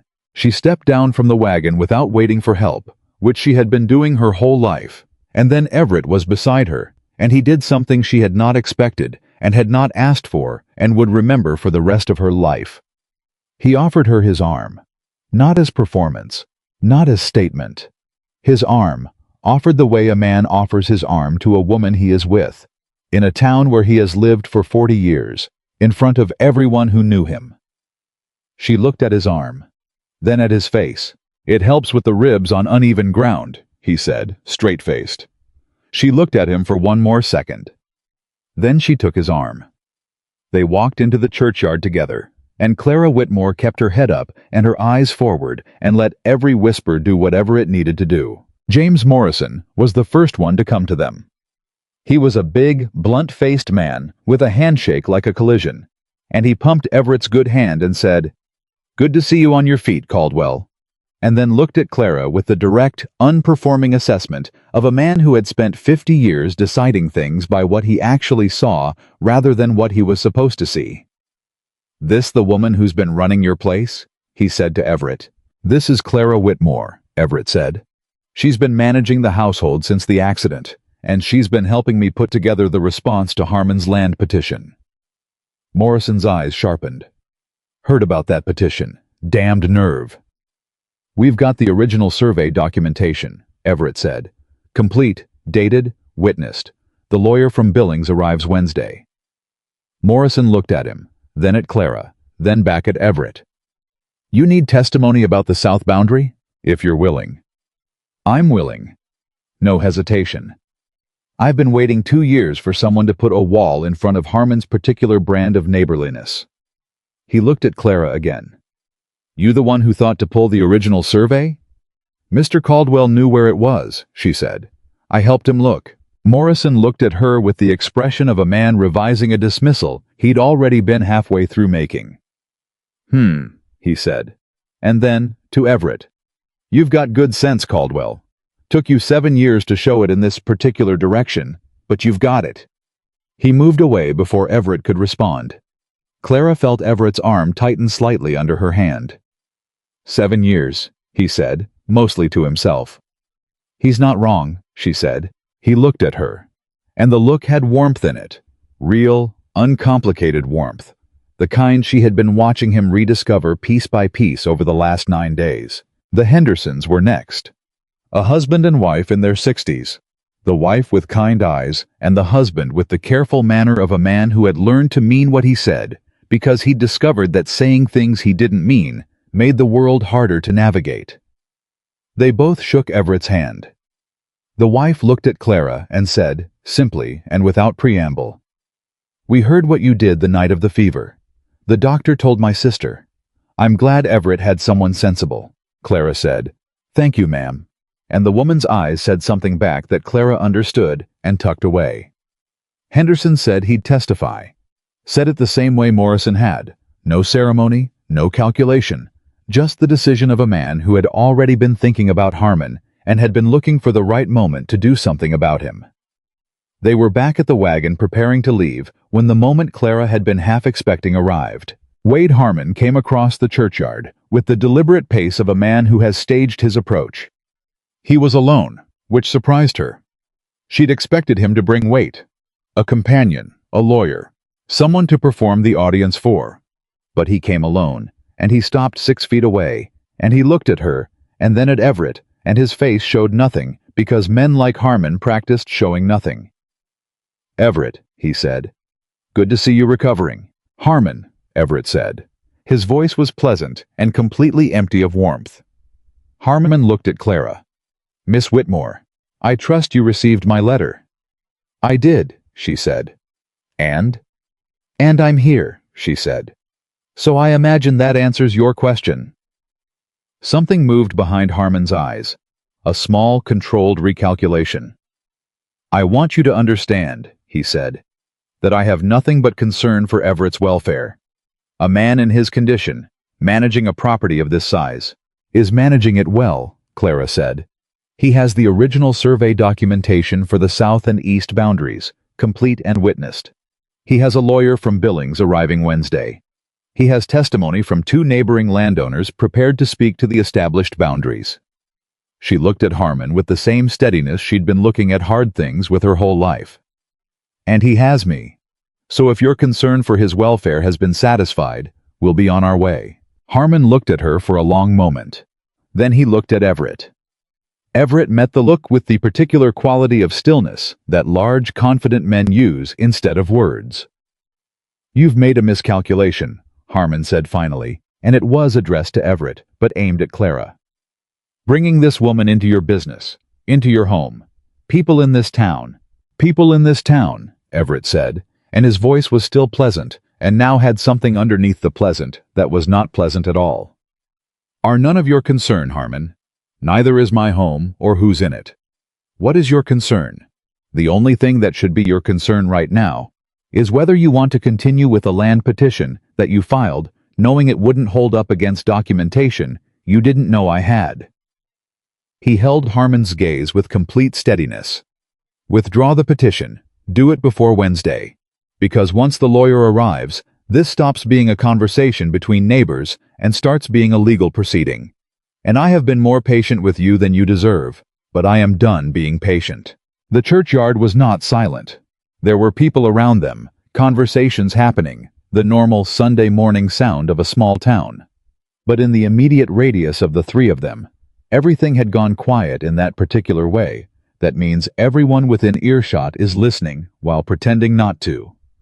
Harmon looked at Everett, looked at Clara. Then he tipped his hat, a gesture that managed to be both polite and threatening, which was an impressive piece of work, and walked away. Clara watched him go. "He won't withdraw it," she said quietly. "No," Everett agreed. "But he knows now that it won't be easy. And men like Harmon prefer easy." She looked at him. "You were very clear." "I've been thinking about what I wanted to say to him for about 6 days," he said. "I had time to prepare." She looked down at her hand on his arm. "Your ribs," she said. "We should get you back." "My ribs are fine." "Everett." "Clara." She looked up at him. He was looking down at her with the expression that had been building since the lamplight and the survey documents, since the fire and the storm, and his hand on hers. The expression of a man who has found his bearing after a long time of being lost and is not going to pretend otherwise. "I want to stop somewhere first," he said. She let him lead. I took her to the dry goods store, the same store in front of which she had walked past 2 women's whispers on the day she arrived, 11 days and a lifetime ago. He pushed the door open and went to the counter and spoke to the man behind it. An older man with a clerk's apron and the slightly startled expression of someone who doesn't often see Everett Caldwell in his establishment on a Sunday. "I need to open an account," Everett said. "In Miss Clara Whitmore's name. She'll be managing the household supply orders for the Caldwell Ranch going forward. Her word on any order is the same as mine." The clerk looked at Clara, then back at Everett. "Of course, Mr. Caldwell." Clara stood very still. "You don't have to," she started. "I know I don't have to," Everett said. He was looking at the clerk, not at her, but she understood the look was for her. "I want to. There's a difference." She remembered saying those words to him 9 days ago about something else entirely. She recognized them coming back to her and felt what they cost a person to say and what they meant when they were genuine. She didn't argue. On the ride back to the ranch, the afternoon going long and golden around them, he said, "When the lawyer comes Wednesday, I want you in the room." "I'll be there," she said. "I want you there not because you're useful," he said.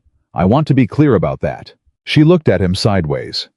He was watching the road ahead, with the careful, deliberate look of a man saying something he has rehearsed slightly and is determined to say correctly.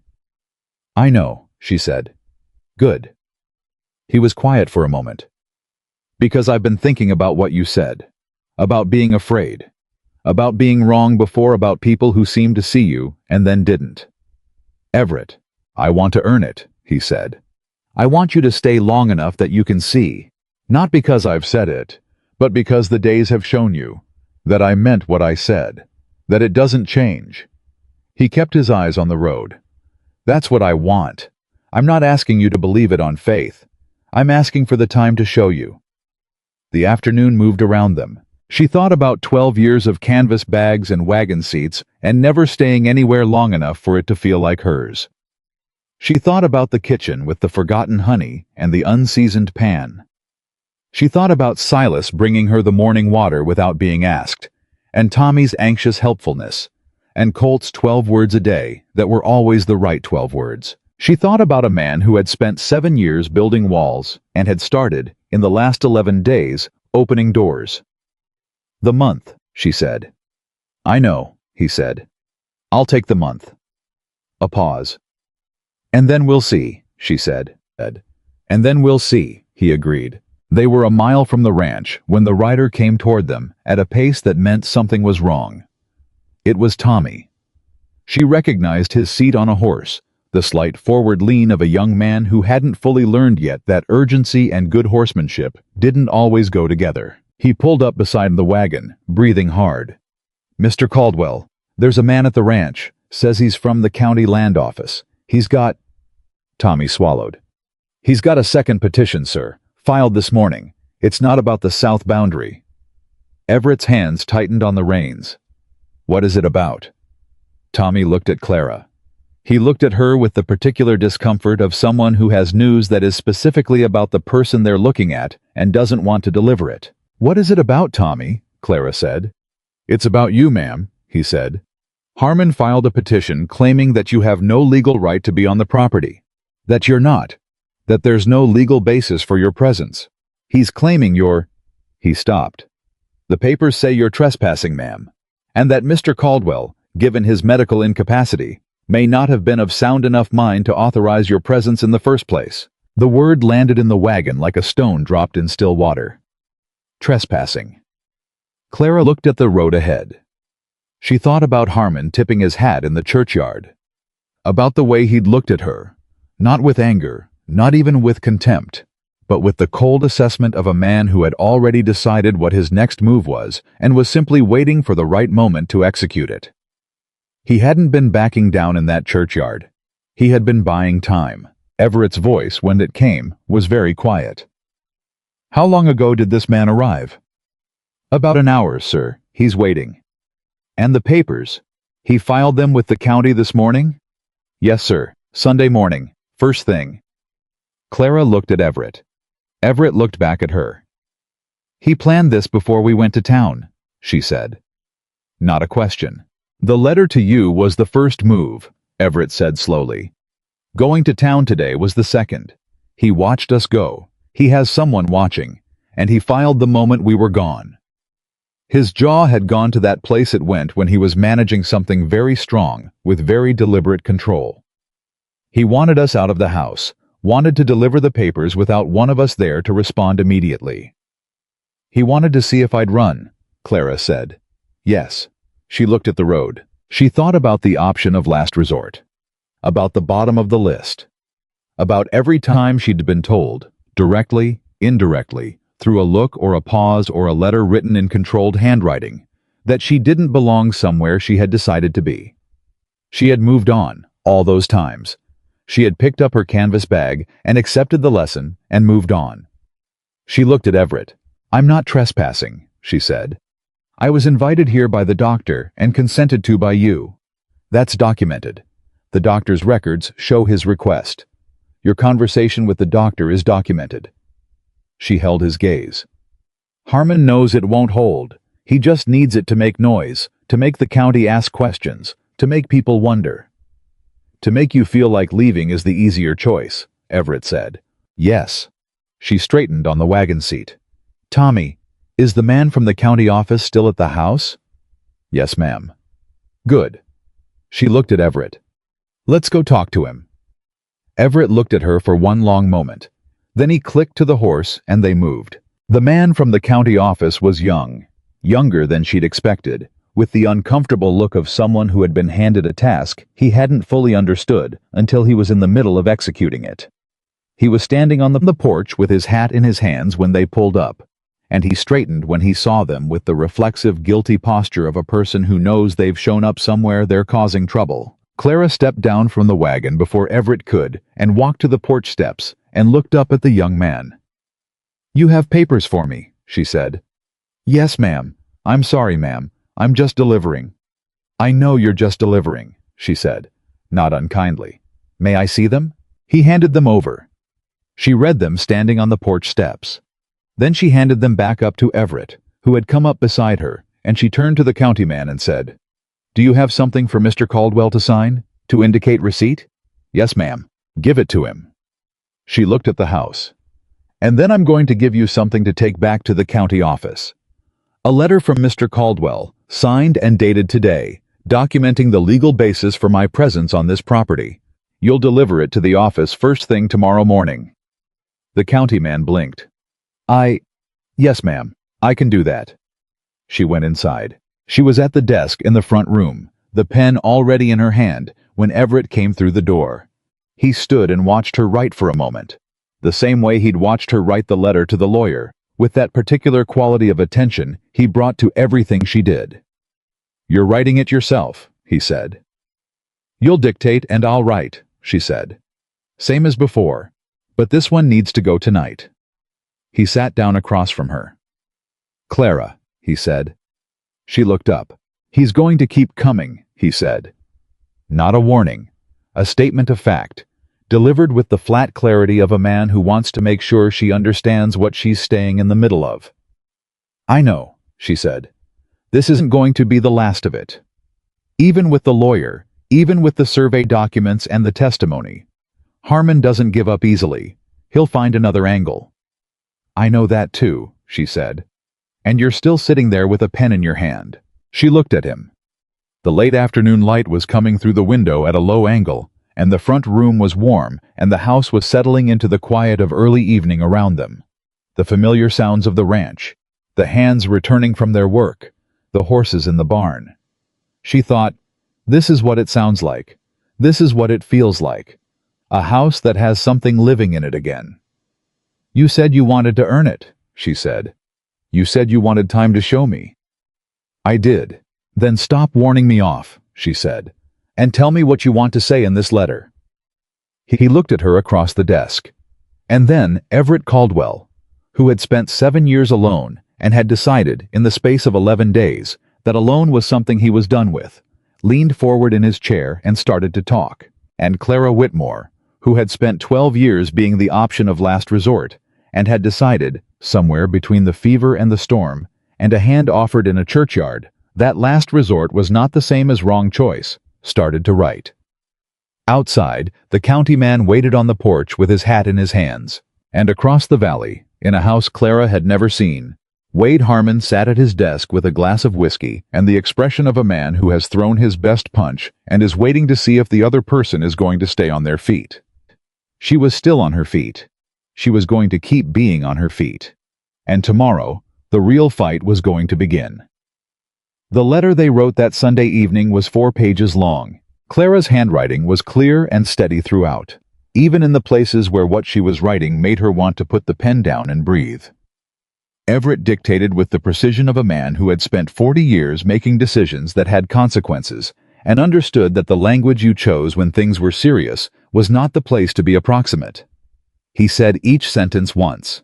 She wrote it. If she suggested a sharper word, he considered it and either took it or explained why he preferred his version. and both of them were right often enough that the letter that emerged was better than either of them would have produced alone. When it was finished, he signed it with his good hand, the signature less controlled than usual, the injury still making fine motor work effortful. And she sealed it and gave it to the county man, who had been waiting on the porch for 2 hours without complaint, and accepted the envelope with the quiet relief of a man who is glad to be able to leave. They watched him ride away from the porch. The evening had gone full dark while they worked, and the ranch had settled into its night sounds around them. Horses, wind, the distant lowing of cattle somewhere on the north pasture. "That buys us time," Everett said. "It does," Clara said. "The lawyer needs to know about the second petition first thing Wednesday, before he looks at anything else. I'll write to him tonight." "I'll write it," she said. "You need to rest that hand." He looked at her sideways. "You're going to be managing my correspondence now?" "I've been managing your correspondence for a week," she said. "You just noticed." He almost smiled. "I noticed," he said. "I chose not to comment." She looked at him. "Why?" "Because you were better at it than I was," he said simply. "And I've been trying to get better at saying that kind of thing out loud instead of just thinking it." She looked back at the dark valley. "You're improving," she said. He made a sound that was not quite a laugh and went inside to write to Silas about the morning's fence work. And Clara stood on the porch alone for a moment and breathed the night air and let herself feel, without qualification, what was actually happening. She was afraid. That hadn't changed. But she was also, underneath the fear and alongside it, and threaded all through it, here. Fully, deliberately, completely here. Not because she had nowhere else to go. Not because someone needed her badly enough that she couldn't leave. But because she had made a choice, quiet and clear, the way she made all her choices. With her hands flat and her eyes open and her feet planted on the ground she had decided to stand on. She went inside and wrote the letter to the lawyer. Monday and Tuesday passed in the particular compressed urgency of days before a reckoning. The lawyer's arrival on Wednesday had acquired the significance of a fixed point. Everything before it was preparation, and preparation left no room for anything else. Clara ran the household and helped Everett organize 12 years of ranch documentation into the coherent, legible argument a lawyer would need to work with. Silas and the hands moved through the property checking every boundary marker they could access, recording conditions and locations in a log she had set up for the purpose. Morrison sent a written statement over on Tuesday morning, delivered by his youngest son, a boy of about 14, who stood in the kitchen doorway and stared at Clara with the particular fascination of a child who has heard a great deal about someone and is now performing a rapid comparison between the story and the reality. "You're her," he said. Clara looked at him. "I'm Clara Whitmore," she said. "Can I get you something? You've ridden a long way." "Pa says you're the reason Harmon's nervous," the boy said. "Your pa is generous," she said. She poured him a cup of water and took the letter from his hand and said, "Tell your father thank you." The boy drank the water, looked around the kitchen with the assessing eyes of a ranch kid who understood what a well-run household looked and smelled like. "It smells good in here," he said. "Biscuits," she said. "Take one for the ride back." He took two and left looking satisfied. She stood in the kitchen with Morrison's statement in her hand and thought about the boy's words. "Pa says you're the reason Harmon's nervous." She didn't know if it was true. She suspected what Harmon actually was recalculating. A man who had filed 2 petitions based on a set of assumptions about the situation at the Caldwell Ranch that had turned out to be wrong, and who was now working with incomplete information about how wrong. That was the moment to press. She knew it the way she knew most things. Not from formal training, but from paying attention to enough situations that the pattern had become legible. She went to find Everett. He was in the front room with the documentation organized across the table in the categories she'd established. Original survey, boundary witness statements, subsequent land agreements, the 2 county petitions from Harmon and their responses. He looked up when she came in. "Morrison's statement," she said, and handed it to him. He read it. His expression didn't change, but something in his posture did. A slight settling, like a man who has been braced against something heavy and feels it shift. "That's good," he said. Morrison is specific. He cites the boundary as it was when his father and my father established it in 1856. Predating any claim Harmon could manufacture, Clara said, by 28 years. He set it down with the other witness statements. "Henderson's is coming tomorrow." "It'll be here," she said. She pulled the chair out and sat across from him. "Everett, I want to talk about Harmon's second petition." He looked at her. "The trespassing claim," she said. "It won't hold. You know that and I know that. But it's going to have an effect regardless of whether it holds, because it's going to make people ask questions. About me. About why I'm here and what I am to you." He was very still. "And?" he said. "And I need to know what you want to tell them," she said. Not evasively, straight. The way she said everything. "Because what you tell them has to be consistent. It has to be something you can say the same way to the lawyer on Wednesday that you said it to Morrison in the churchyard. And it has to be something I—" She stopped. "Something I agree with. Something true." He looked at her across the table. Outside, one of the hands was crossing the yard, boots on the hard ground. The afternoon was going gray with early clouds. "What do you want it to be?" he said. She held his gaze. "I asked you first." He was quiet for a long moment. Not the silence of a man avoiding the question. The silence of a man who knows the answer and is making sure he has the right words for it. "I want to tell them," he said slowly, "that you came here to care for me when I needed it, and that somewhere in the process of that, I asked you to stay. Not as a housekeeper, not as a nurse." He held her gaze. "As the woman I want to build the next part of my life with, if she'll have me." The room was very quiet. Clara looked at him. She thought about the canvas bag. About 12 years of moving, and the particular freedom and particular loneliness of that, and how she had convinced herself over a long enough time that the loneliness was just the price and the freedom was worth it. She thought about the first morning, the breakfast she had started cooking before she had decided to stay.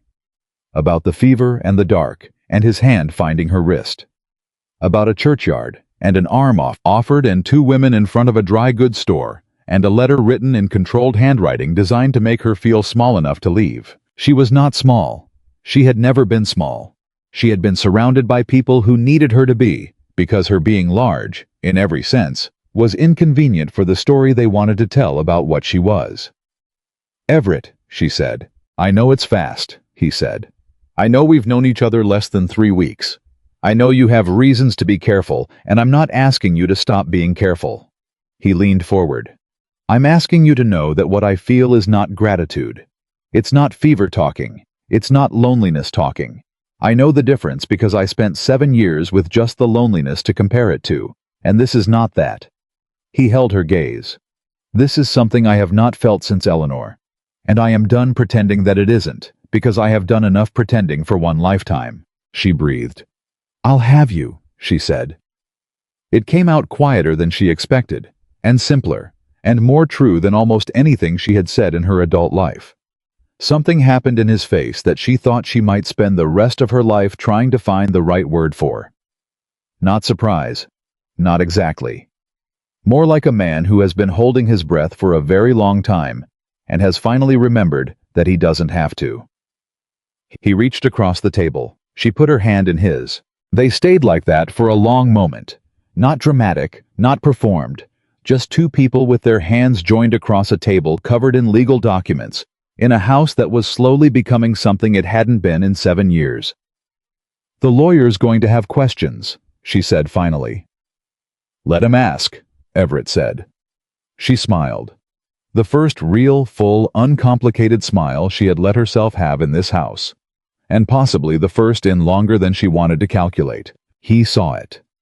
She watched him see it, watched something warm and uncomplicated move into his face in response, and understood that this, exactly this, was what he had been rebuilding himself toward, without knowing what it was he was building toward. "Don't do that too often," he said. She looked at him. "Why?" "Because it's very difficult to think clearly when you do," he said. She laughed.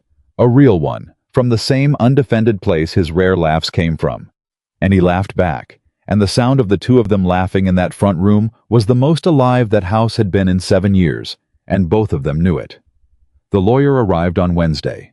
His name was Thomas Garrett, and he was a compact, silver-haired man of about 55 who arrived on a fast horse with a leather case so full of paper that the straps strained, and who shook Everett's hand, and then looked at Clara with the sharp, evaluating look of a man who makes rapid assessments of people as a professional necessity. "Miss Whitmore," he said, "Everett tells me you've been managing the documentation." "I've been helping organize it," she said. "The documentation is Mr. Caldwell's. I just made sure it was legible." Garrett looked at the table, at the organized categories, the labeled groupings, the clear separation of original documents from subsequent agreements, from the 2 county petitions and their responses. He looked at it the way a man looks at work that is better than he expected and is deciding whether to say so. "This is very well organized," he said.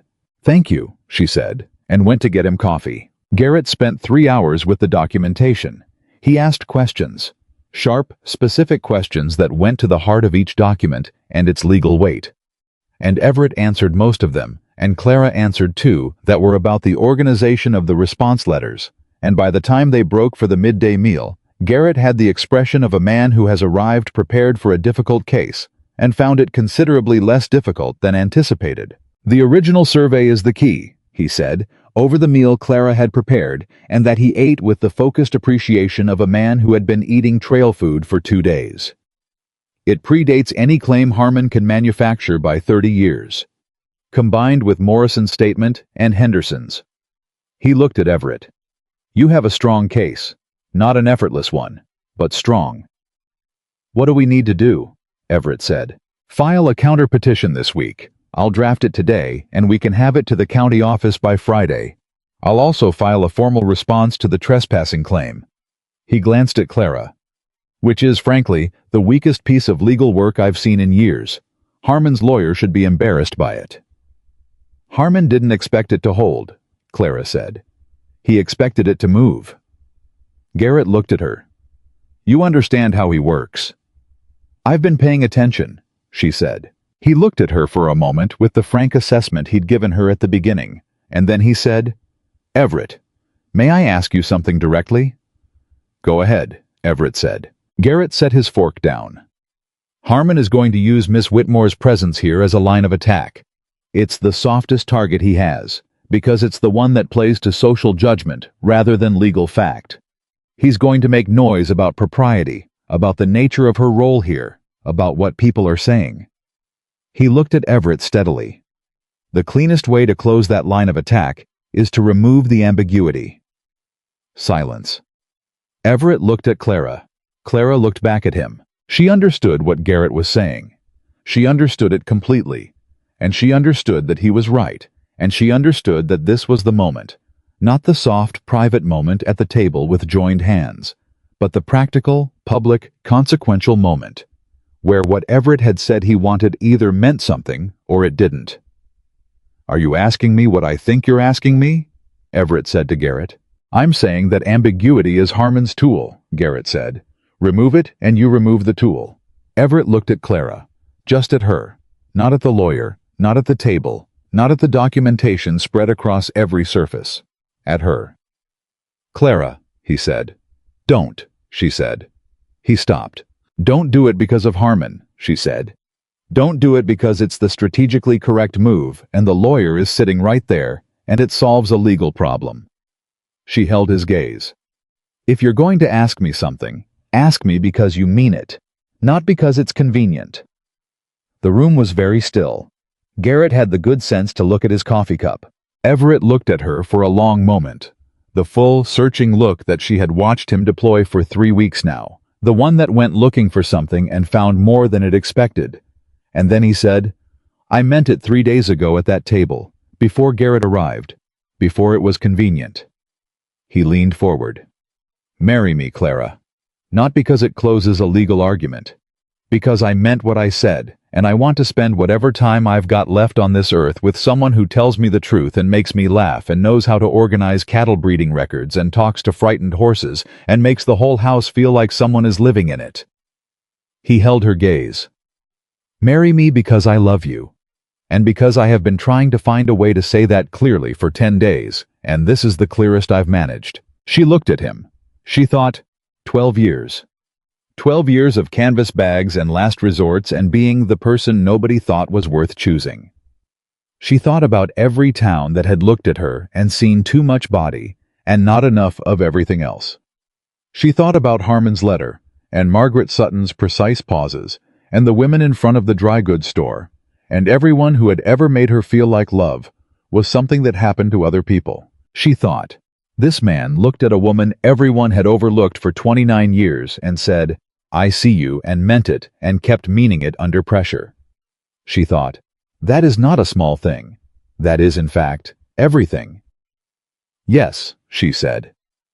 Garrett cleared his throat and said, "Congratulations," to his coffee cup. And Everett looked at her with that look she still didn't have a word for, and Clara looked back at him and thought, I am going to learn the word. I have time. The counter petition was filed on Friday. Garrett's work was precise and thorough.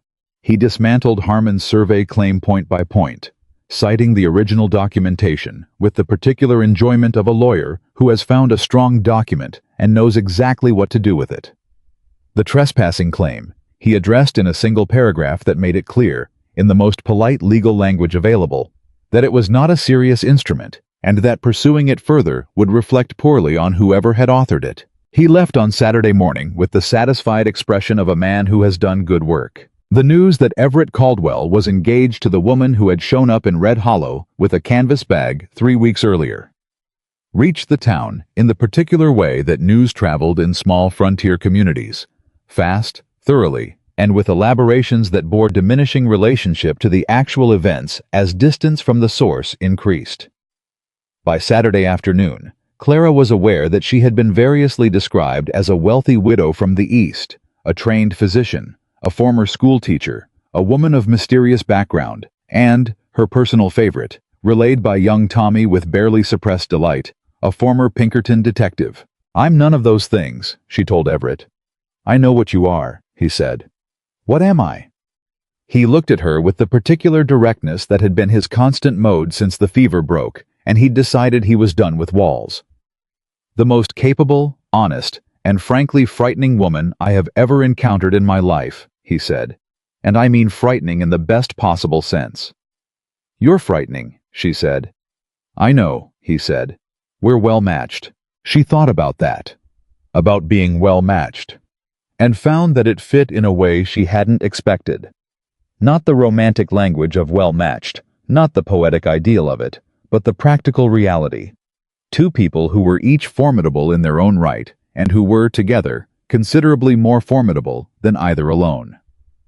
Harmon's response to the counter-petition arrived the following Tuesday. Clara was the one who read it first, because she was the one who took the mail in, and she had developed the habit of reading Harmon's communications before bringing them to Everett, on the theory that one of them should assess the temperature of the thing before the other one reacted to it. She read it standing in the hallway. Then she read it again. Then she stood very still for a moment. She went to find Everett, who was in the yard with Silas, walking the property for the first time since the accident, carefully, the ribs still making themselves known, but upright and moving and visibly restored to himself in a way that she watched from a slight distance and felt something uncomplicated and large move through her chest. He saw her face when she came out. "What?" he said. She held out the letter. He read it. His expression did not go through its usual stages. It went to one place and stayed there, a stillness that was not calm, but was the thing that was on the other side of calm when a man had enough experience to know that reacting before he understood something fully was always a mistake. "He's withdrawing both petitions," he said. "Yes," she said. "He's citing insufficient evidence to support the claims as filed, and a reassessment of the legal merits in light of additional documentation." "Yes." Silas, standing 3 feet away, said nothing but exhaled through his nose with the particular eloquence of a man who has been waiting for good news for a long time and is relieved enough that he can't quite trust himself to speak. "Why?" Everett said. Not disbelieving, just the question. Understanding that Harmon did not withdraw things out of goodwill and wanting to know the real mechanism. "Garrett," Clara said. "He told me before he left that he was going to make a few additional inquiries about the Bellamy transaction. About how Harmon's petition in Cascade County was handled. About the specific lawyer who drafted both of Harmon's petitions against you." She paused. "He didn't tell me everything he found, but he told me enough." Everett looked at her. "You asked him to investigate Harmon," he said. "I asked him to look at the pattern," she said. "Because a man who has done this more than once has done it more than twice. And the county land office in Cascade, the one that rejected his petition there, would have records." She held his gaze. "Harmon withdrew because Garrett found something, and whatever it is, Harmon would rather stop here than have it followed further." Silas made the sound again. It had more feeling in it this time. Everett looked at the letter, looked at her. "You've been thinking about this since the Bellamy conversation." "I've been thinking about it since he sent me that letter," she said.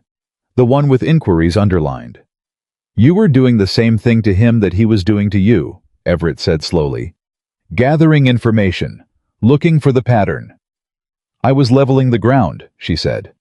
"There's a difference." He looked at her for a long moment. Then he handed the letter to Silas and said, "Ride to Morrison's. Tell him Harmon withdrew. Tell him we'll be in touch about the arrangements I mentioned." He looked at Clara. "And then I'd like to go inside and sit down, because my ribs are reminding me that 2 hours on my feet was optimistic, and I want to hear every single thing you and Garrett discussed before he left." She raised her eyebrows. "You knew I talked to him separately?" "I assumed," he said. "You were managing things. It's what you do." She held the door for him, not because he needed her to, but because she felt like it, which was a different thing entirely, and one she was getting used to. They sat in the kitchen, and she told him everything. The weeks that followed were the kind of weeks that build something without announcing what they're building. Ordinary days assembled into a structure that only becomes visible from a distance. The lawyer filed the final paperwork, confirming the withdrawal of both petitions. Morrison and Henderson sent notes of congratulation that managed, in the Frontier way, to be both genuine and understated simultaneously. Dr. Aldred came out on a Wednesday. For what he said was a final check on Everett's ribs, and what was actually, Clara suspected, an excuse to see how things stood. And he sat at the kitchen table for an hour drinking coffee, and talking with the contained satisfaction of a man who feels that something he set in motion has gone somewhere better than he dared hope. "You're staying," he said to Clara. Not a question. "I'm staying," she said. He nodded once, with the economy of a man who has said what needed saying. Then he looked at Everett, who was across the room discussing the hay situation with Colt, and then back at Clara, and he said quietly, "He laughed when I came in today. I haven't heard that man laugh in 7 years." She looked at her coffee cup. "He laughs now," she said. "Yes," the doctor said. "He does." The wedding was held in October, 6 weeks after the morning. Clara had first stepped out of that wagon and walked past 2 whispering women into a town that had decided before knowing her that she didn't belong there. It was small, the way both of them wanted it, practical and unperforming.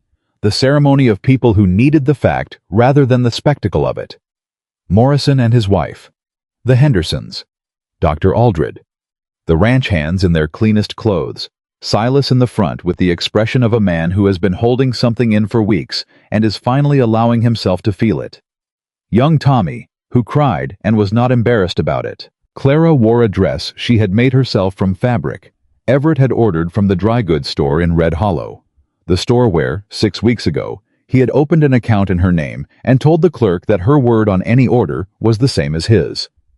The dress was deep blue wool, well cut, simple.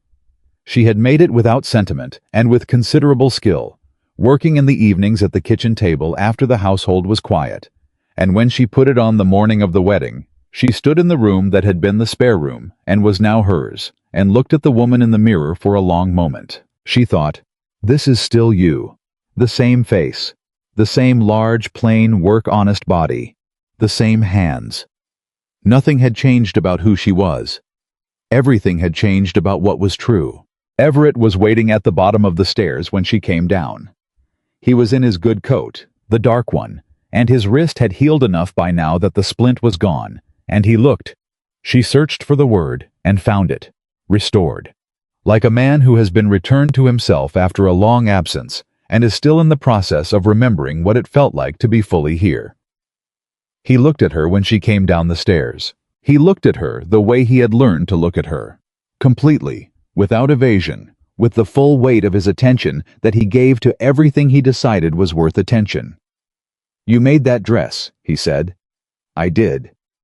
"You didn't tell me." "You didn't need to know," she said. "You just needed to see it." He offered her his arm. She took it.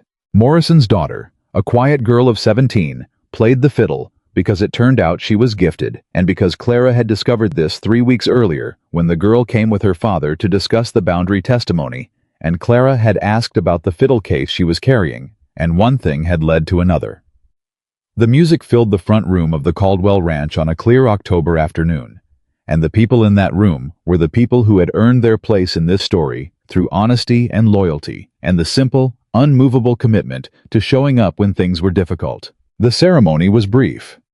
The minister from Red Hollow, who had, Clara suspected, been curious enough about the whole affair to make the 4-mile ride out under the guise of pastoral duty, performed it with genuine feeling. Everett said his words in the voice he used when he meant something completely, the flat, direct, undecorated voice that she had learned, over 7 weeks, was the voice of a man who had burned away everything that wasn't necessary and kept only what was true. She said hers. When it was done, Morrison started a round of applause that Silas joined with the particular enthusiasm of a man who has kept his feelings reined in for 2 months and is glad to have an appropriate outlet. And Tommy cried again. And Colt said 3 words, which was generous by his standards. And Dr. Aldridge shook Everett's hand and then looked at Clara and said simply, "Well done," which she knew was about more than the wedding. Later, after the meal she had cooked with the help of Morrison's wife, who turned out to be as competent in a kitchen as Clara and nearly as direct, and after Silas proposed a toast that was brief and sincere and said everything it needed to in under 20 words. Later, when the guests had gone and the hands had retreated to the bunkhouse and the house was quiet around them, Clara stood on the porch in the October dark and breathed the cold, clean Montana air and listened to the ranch. Everett came out and stood beside her. They were quiet for a long time in the particular way that they were quiet, comfortably, without needing to fill it. The silence of 2 people who have enough shared ground, now that the quiet is part of the ground, rather than a gap in it. "Are you all right?" he said. "Yes," she said, and meant it without qualification. He looked out at the dark valley. "I've been thinking about what my father said, about always writing things down, always keeping the paper." He paused. "I wrote something down this week. I want to tell you what it was." She looked at him. "I wrote that the best thing I did in 1884 was fall off my horse," he said. "Because if I hadn't fallen off my horse, the doctor wouldn't have needed someone to sit with me, and if he hadn't needed someone, he wouldn't have gone to the bottom of his list, and if he hadn't gone to the bottom of his list, he wouldn't have found me," she said. "He wouldn't have found you." He looked at her. "The woman everyone overlooked, the last resort." He shook his head slightly. "I want you to know, and I want this to be the last time I use that phrase in this house, because I never want to hear it applied to you again. You were never the last resort. You were just the only one with enough sense and enough backbone to say yes when the rest of them said no. And the rest of them said no because they didn't understand what was being offered." His voice was steady and direct and completely without performance. "I understood, eventually. It took me longer than it should have." She looked at him in the dark. "It took us both time," she said. "It did." He reached for her hand, found it. "I'm not planning to waste any more of it." She held his hand in the cold October air and looked out at the valley. At the ranch that had been silent for 7 years and was not silent anymore. At the pastures where the cattle moved in the dark. At the mountains standing permanent behind everything. At the stars that had been above this valley since before any of them arrived and would be there long after. And she thought about a woman who had come off a wagon with a canvas bag and $2.40 and the willingness to do what needed doing. She thought, look where the willingness took you. She thought, look what the last resort got to become. She thought about every woman who had ever been told she was too much of the wrong things and not enough of the right ones. And she thought about how the world arranged itself to make women like that feel small. And she thought about how small only worked if you agreed to it. And she had spent enough of her life agreeing to it to know exactly when she had stopped. She had stopped on a Tuesday morning in July of 1884, when she stepped off a wagon before it had fully stopped and walked past 2 women's whispers, with her head up and her eyes forward and her bag held at her side. She had stopped before she even knew there was anything to stop for. And what had found her? What had been waiting on the other side of that particular stubbornness, at the end of that particular night, was this. This ranch. These people. This man beside her who laughed now like he remembered he was allowed to. This home. She hadn't come here looking for any of it. She had come looking for honest work and a fair wage and a dry place to sleep. She had come as the last resort, the bottom of the list, the woman nobody else was willing to be. And she had stayed as the person everything was built around, not because she had performed some transformation, not because she had become something other than what she was, but because what she had always been, capable and honest and present, fully and undefensively present, had turned out to be exactly what was needed, in this place, at this time, by this man. The world had spent 29 years telling Clara Whitmore she wasn't enough. The world had been wrong. She squeezed Everett's hand. He squeezed back. And in the house behind them, the fire they had built together was still burning, warm and steady and certain, the way real things burn when they are built on ground that holds. Some people spend their whole lives waiting to be chosen by a world that keeps looking past them. Clara Whitmore had stopped waiting. She had walked through a door that everyone else declined to walk through, and she had done the work that was in front of her with both hands and her whole heart, and she had refused, every single time she was given a reason to make herself smaller than she was. And the life that had come to find her because of that refusal was larger and truer and more full of love than anything she had ever been told a woman like her was allowed to want. She had wanted it anyway, and she had earned every last inch of it.